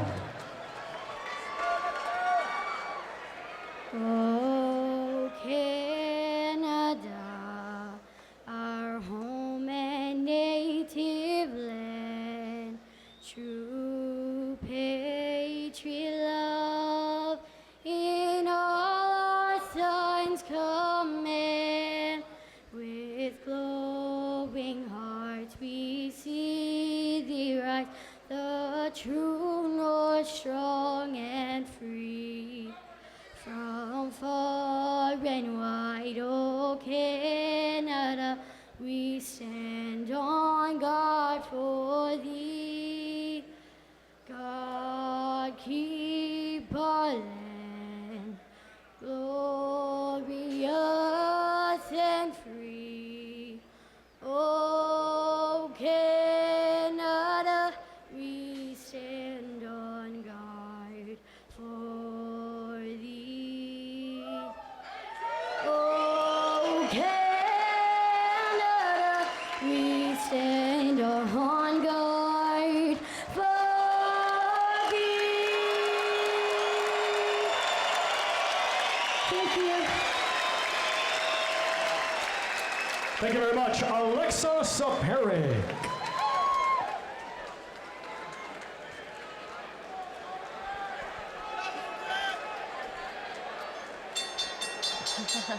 Ladies and gentlemen, it is now time for our featured bout. It is scheduled for 8 rounds of boxing in the featherweight division. Brought to you by United Boxing Promotions. It is sanctioned by the Office of the Athletics Commission, Commissioner Ken Hayashi. Our 3 judges scoring on a 10-point must system will be Jeremy Hayes, Harry Davis, and Kelly Zolnierczek. Our referee in charge, the 3rd man in the ring, will be Dave Dunbar. And now, ladies and gentlemen, live from the Hershey Center here in Mississauga, Ontario, this is our main event of the evening. Introducing to you first, fighting tonight out of the blue corner. He's wearing camouflage trunks and weighed in at 131.5 pounds. His professional record consists of 19 wins, 8 defeats, 2 draws, with 4 wins coming by way of knockout. Ladies and gentlemen, damas y caballeros, de Bariloche, Argentina, presentando Luis Armando El Tuco Juarez. And his opponent across the ring in this main event, fighting tonight out of the red corner. He's wearing green with orange and white and weighed in at 132.5 pounds. Hailing from Orange Orangeville, Ontario. He is undefeated with 20 wins, 1 draw, with 9 wins coming by way of knockout. Ladies and gentlemen, here is the undefeated former 3-division NABA champion, Logan Cotton McGinnis.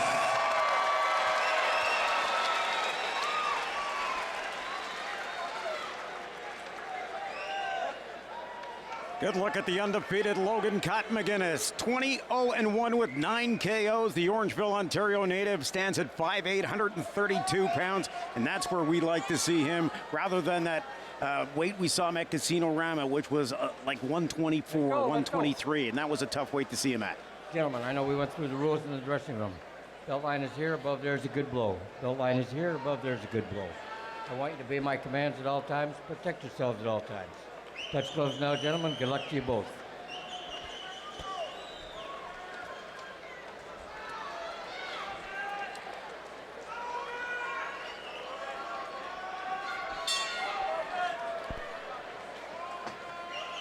Logan's a very busy fighter, a guy that likes to throw a lot of punches and mix it up quickly.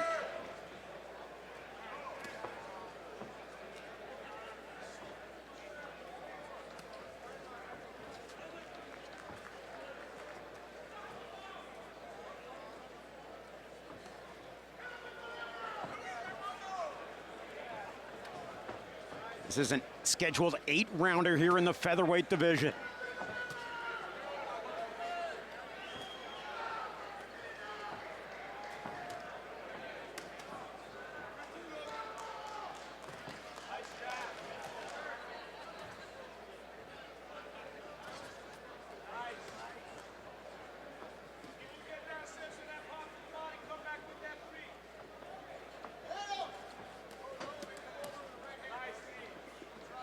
Both men in around the same height.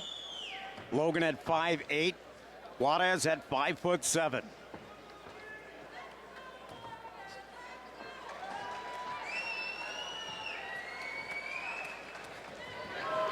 Tibor, Logan's one of those guys that almost doesn't look comfortable that he's got a full sweat on. Yeah, he likes to stay warm. He came out with a towel and all dressed up. That's important. You don't want to come out cold, looking too stiff.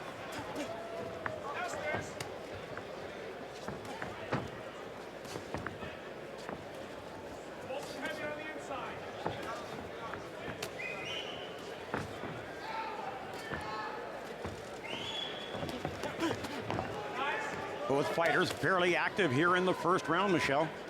Yeah, and you know, I was just thinking about all the emotion and, you know, anxiety that maybe Logan's going through. You know, new management, coming off of injuries, hasn't fought in almost 2 years. I mean, a lot of things could play a factor. That's all stuff, though, once you're in the ring, has to be put out of your mind, though, doesn't yeah, it? but I mean, the adrenaline dump of being back in the ring finally, right?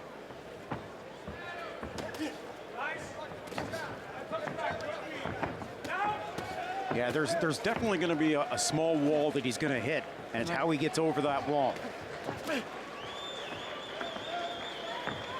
Like you said, Tibor, it doesn't look like he's got a lot of ring rust on him. No, he looks really determined. Very focused.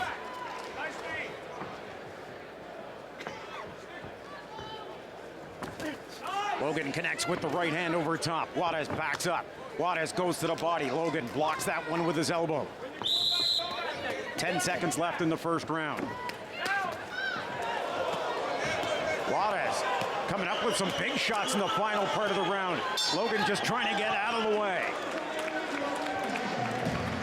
Into that last 10 seconds, though, I don't know. It was... You know, Logan's got a great team behind him, and I'm sure they've done everything everything they can to get ready for the fight. Yeah, he's got both Bob Wilcox and Ryan Grant in his corner, and that's a great, nice veteran team that you've got that can give you the right guidance.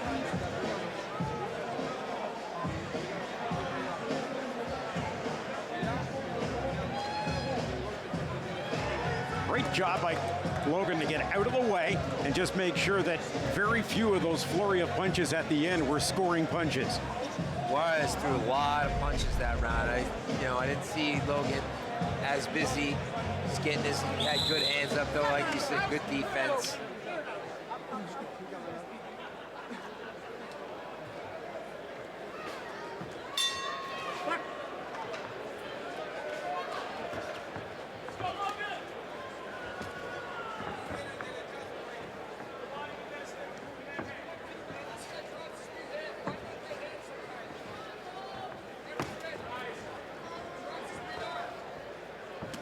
Logan moves it back to the middle of the ring.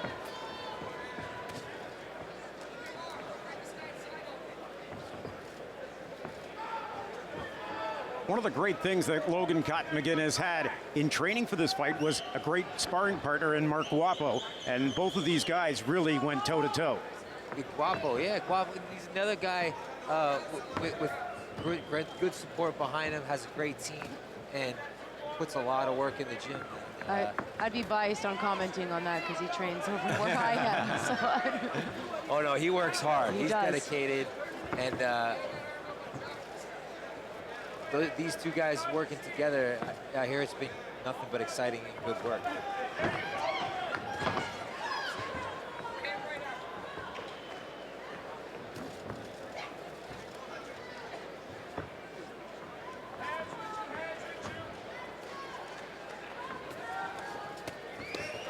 Oh, good left hook, good body shot. McGuinness comes back with a couple of his own. Ooh, another good body shot. Both guys throwing to the body.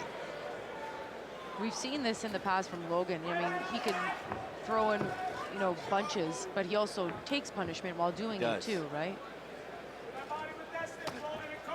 But it's worked for him for 20 fights, right? Oh yeah, he's we've seen him take punishment shot in fights before and still come out on top, stopping his opponent. Huge heart, Logan.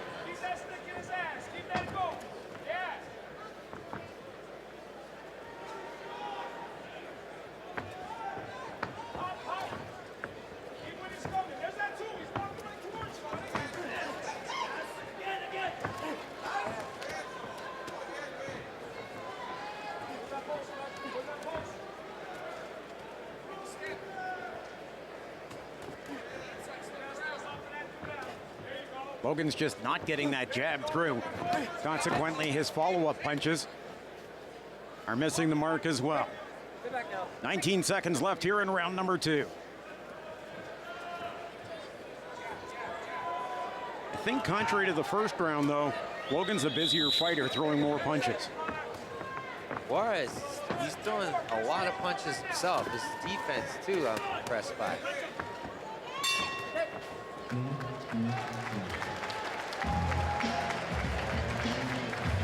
I thought Juarez threw more punches in the first round than Logan. I think so, too. I've got it at 1 round apiece so far. I got Juarez taking the first and McGuinness taking the second. I don't know about you guys. I have it at 1 apiece. I got Juarez both rounds. We disagree on something. Thank goodness. Yeah. You just think he's been the busier fighter. I like what he's doing. He's landing shots too.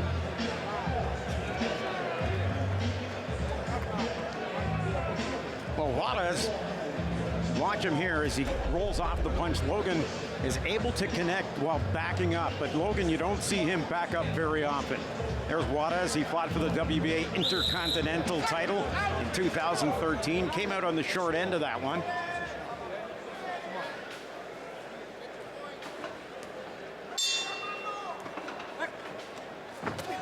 Oh, Logan almost stepped into a big left right there.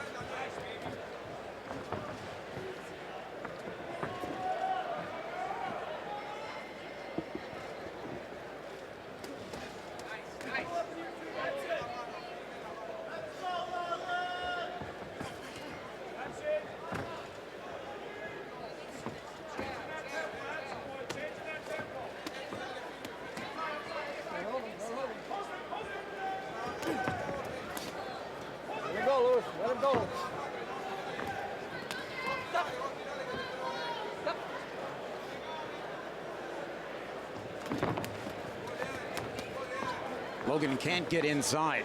Juarez is just throwing a flurry after flurry. Logan comes with the left. But he's got to cover up so much, he can't reply. And you can see that's a little frustrating to Logan Cotton McGuinness. Yeah, Juarez is throwing a lot of shots at him. The key is, can he keep it up for 8 rounds?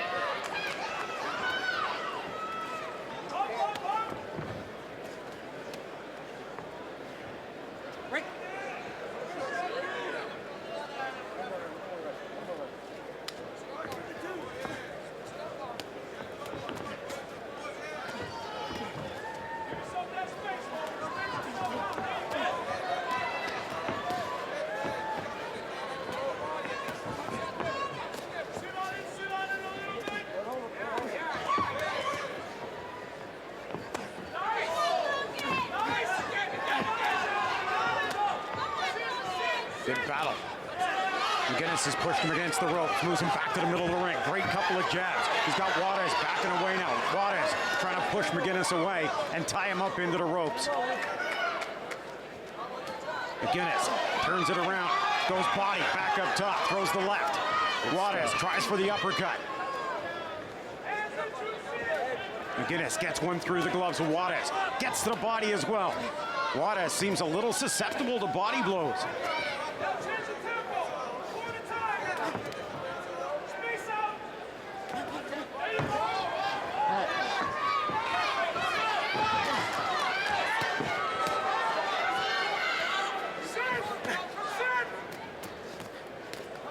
Juarez fighting his way out of the corner. It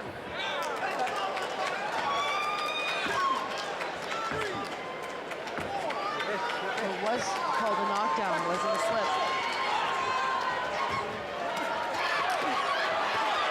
Juarez takes a big one from Logan Cotton McGuinness. McGuinness working hard inside. Got to be careful with those heads coming together like that. Yeah. McGuinness just throwing hard from the middle. That brings an end to round number 3. Good round. Good round for Logan. He really turned it up there. And, you know, you could hear RG yelling at him, you know, in the corner, basically saying, you know, change up your tempo. And that's what he did, and that's what, you know, caused that knockdown in the first place. Because, you know, that's something that a lot of people aren't really aware of, cadence. Yeah. And cadence has a big thing of how a fighter reacts to another fighter, right? And being able to read another fighter. Well, they get used to a tempo, they get used to a pace as to how they're throwing punches. So Logan goes from the body up top, and he became real successful when changing up that pace. Yeah, he tightened up his defense more that round too.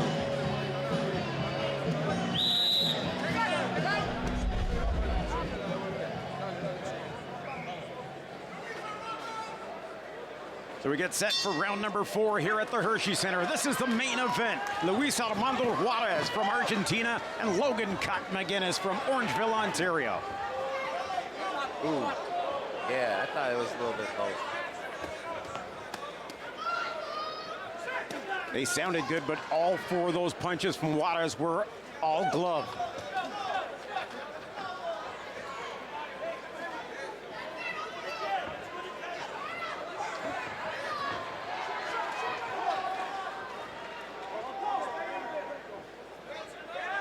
Both fighters, though, definitely swinging for the fences, it seems like, in this round. Argentina is strong. Yeah.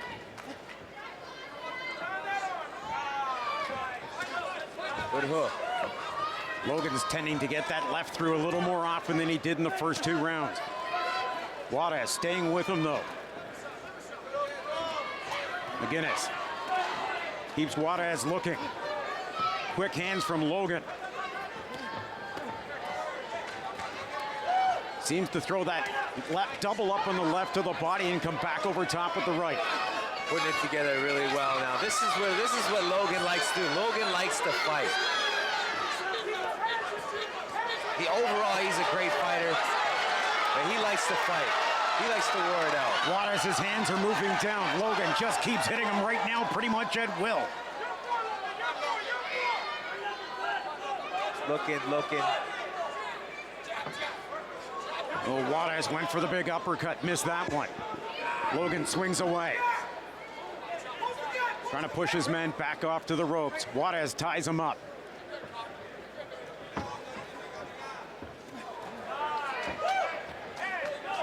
Good uppercut. Logan going to the body again. Great job. Getting that jab through now. Juarez trying the body shot of his own. Connects on that one. Logan still keeps coming forward.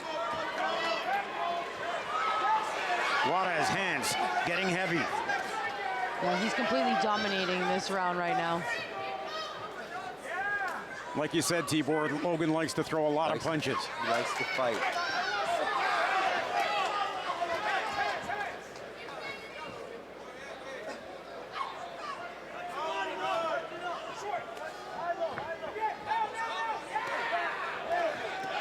He got him with 3 in a row. Went to the body and up top twice. Logan's got a bleeding nose.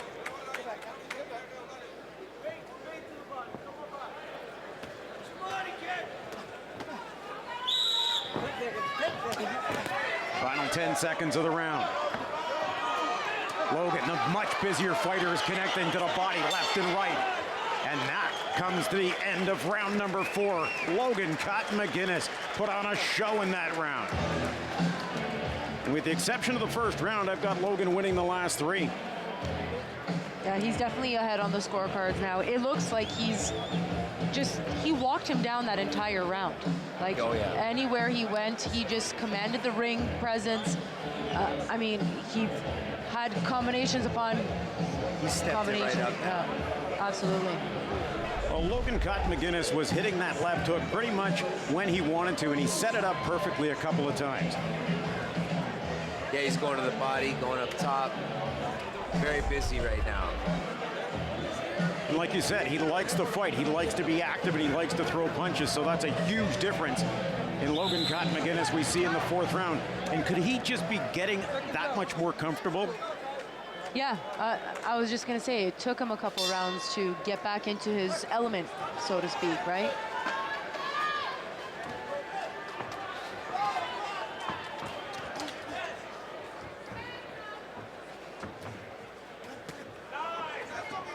I think he saw something from Juarez. I think he saw Juarez breaking a little bit that last round. And, and he's going to take that and he's going to turn it into motivation and energy and just keep going.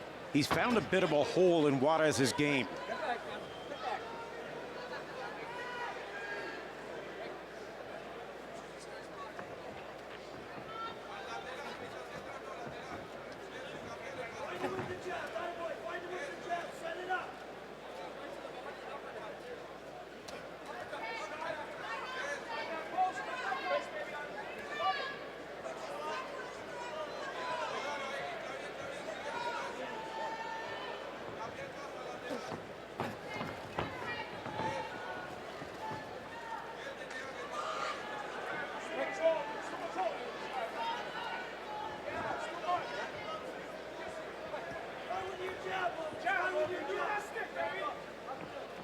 Juarez moving around the outside now.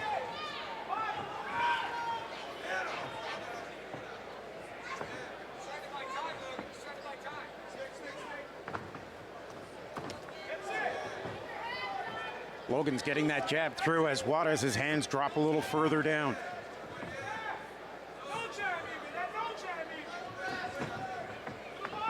First 3.5 rounds or 3 rounds, Juarez was happy to go toe-to-toe, and now you can see he's trying to utilize the footwork a little bit more, stay to the outside. Geared down a little bit. Yeah, definitely. He doesn't want any part of that now. Like you said, though, Tibor, nobody can afford in an 8-round fight, especially a main event fight, to take any rounds off. You can't just give away a round by floating on the outside. No.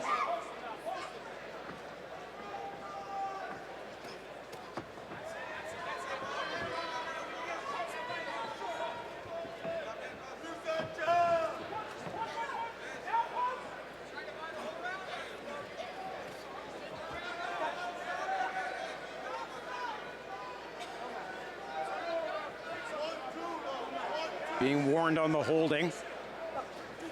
When they get in tight, Logan, his left hand gets held under the arm of Juarez. McGinnis back against the ropes. Turns it around. Juarez comes forward.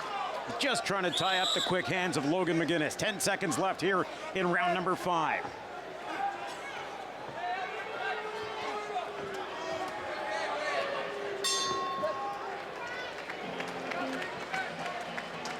Logan walked to the ring there after round number 5. Michelle looking a little frustrated. I was just going to say, that was a rest round for Juarez, and he got away with it. Juarez making it a bit of an ugly fight there, and holding and the rabbit punches and stuff like that.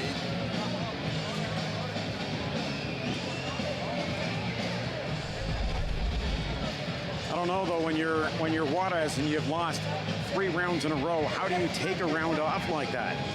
How does your corner let you take a round off like that? I think that was more so for composure, maybe. Maybe he got injured. Maybe he was, you know. Oh, I think, you know, Logan definitely got his respect, and he's pouring it on. He's putting the pressure on, and you can see Logan's confidence, though, just growing with every round that goes by right now. Yep. 6th round coming up in this scheduled 8-rounder. This is your main event here on Championship Boxing. Doug Anderson along with the mighty Tibor Broch and Michelle Storino bringing you all the action from ringside.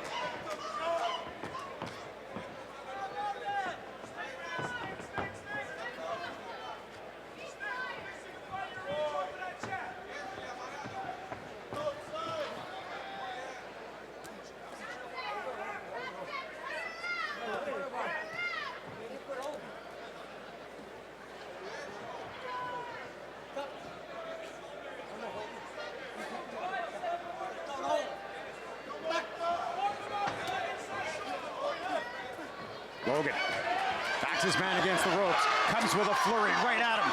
Logan Cotton McGinnis going from the body back up top. He's just got Juarez backing up. He's throwing punches at will right now. Juarez just trying to cover up and hang on. There's under 2 minutes left though here in the 6th round. Big swiping blows from Juarez, missing the mark.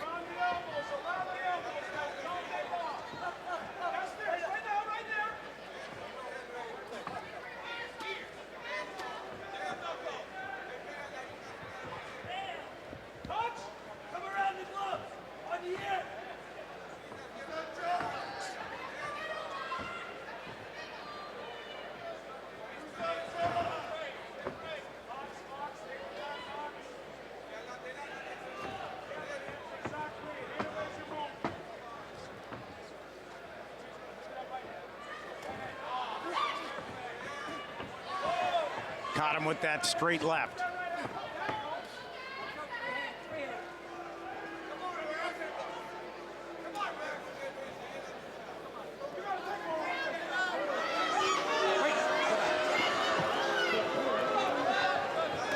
Again, Juarez trying to tie up Logan's quick hands.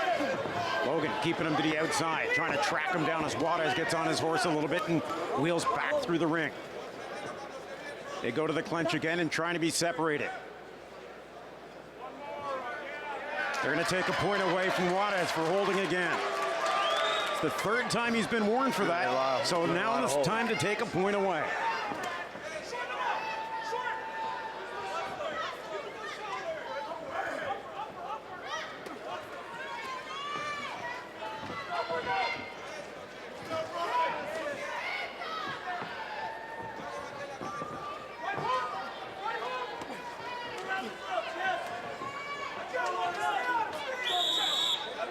Seconds left here in the 6th round. 2 overhand rights from Juarez. 1 connects, 1 misses by about 1.5 feet, and that round comes to a close. And a confident Logan Cotton McGinnis heads to his corner after 6 rounds. Michelle, some thoughts on that 6th round? You heard the boos and the frustration from the crowd. I'm frustrated. I can only imagine what Cotton's feeling in the corner when you get tied up like that, knowing that that's your opponent's only recourse for what you're giving. Is taking a point away from him, which the referee did. Yeah. He was warned 3 times. That's not the first time he was warned. He was warned 3 times. And, you know, they kept saying, watch the holding, watch the holding. That turns it into a 10-8 round and pretty much, you know, makes it Juarez has to get the knockout now. Absolutely. When you take away a point, it's almost like getting a knockdown. Yep, putting him behind the fight.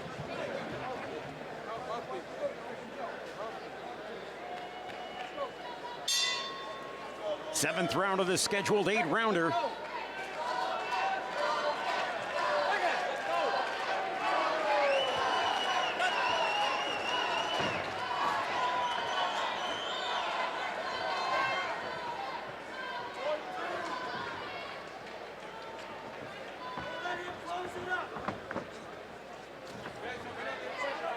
That left jab finds its mark. Good jab by Logan.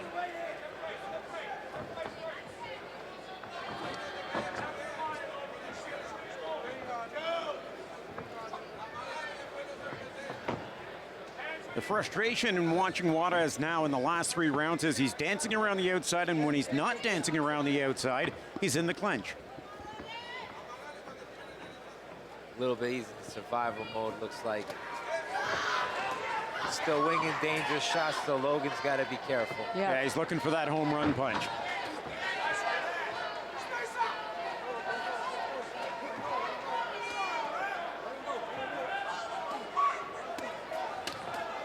Ooh, good body shots. Couple of good combinations from Juarez.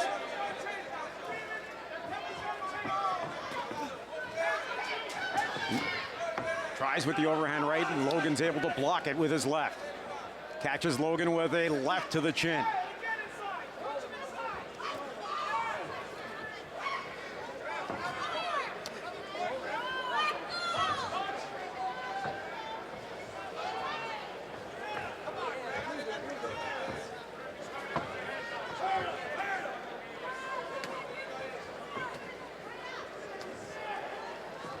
Logan's got to work from in tight. Juarez has just put his head down into his chest and is just burying him against the ropes, but Logan's trying to fight his way out of it. He's catching him with some good punches. The referee letting this go. Dave Dunbar, the third man in the ring.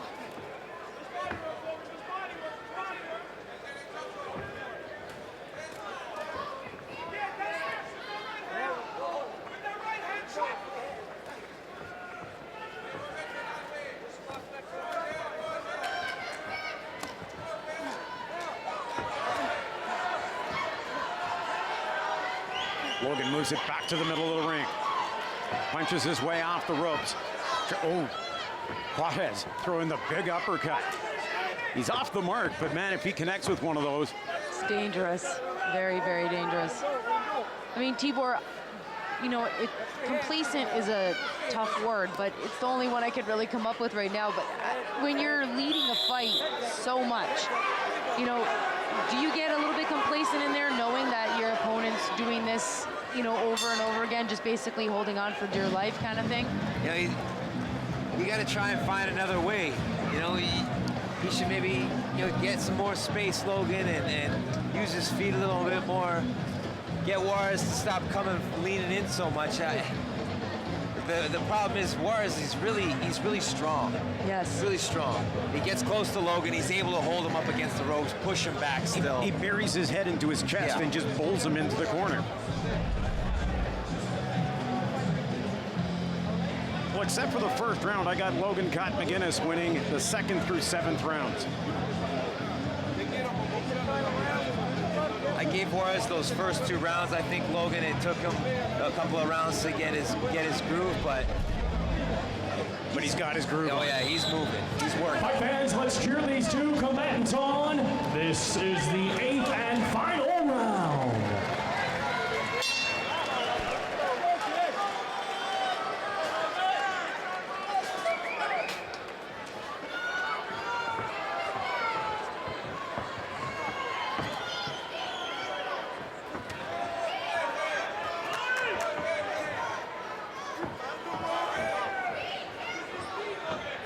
Eighth and final round. Logan Cotton McGuinness trying to work his man back into the corner.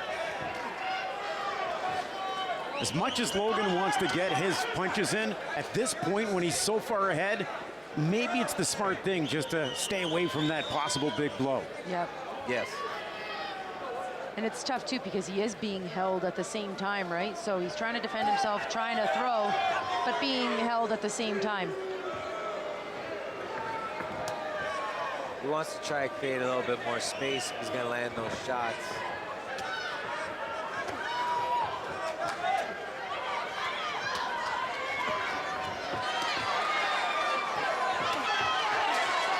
Big uppercuts by Logan. Yeah, absolutely.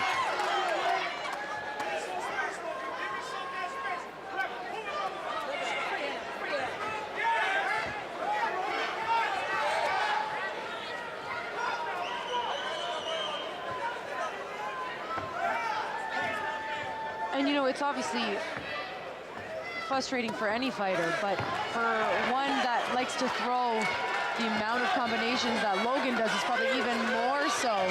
Logan starting to assert himself even more with a couple of big punches in along the outside.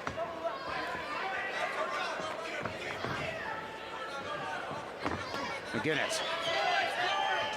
When he's allowed to fight, when he's allowed to throw punches, he's been dominating.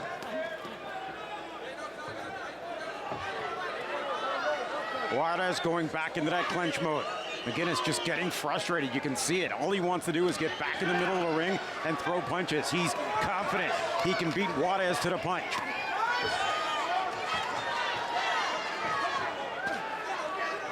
Good body shot. Catches him again with the body shot. Juarez over top. Then gives up one to McGinnis. 30 seconds left here in the 8th and final round of this 8-round scheduled battle.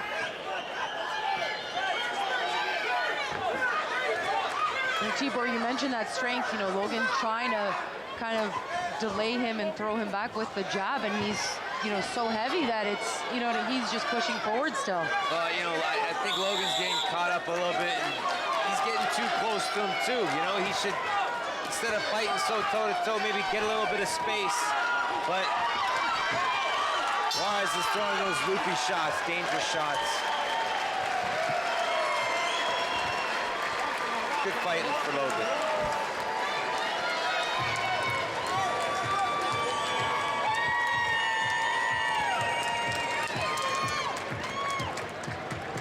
I got this one at 79-72 for Logan Cotton McGinnis through 8 rounds.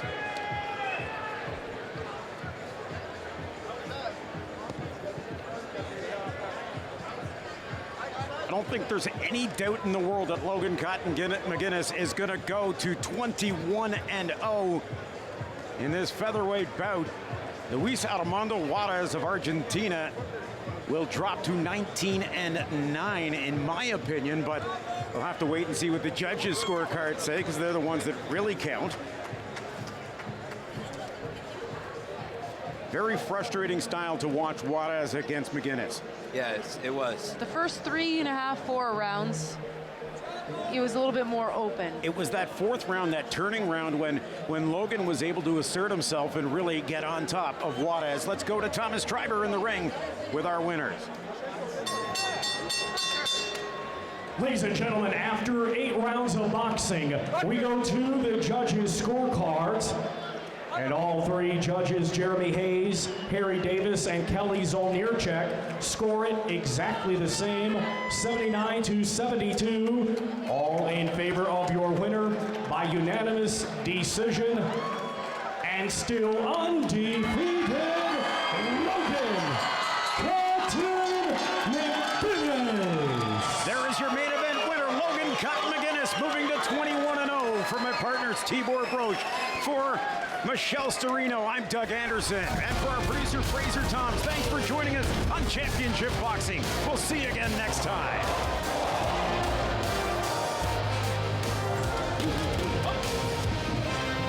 And ladies and gentlemen, on behalf of United Boxing Promotions, we thank you for coming out and supporting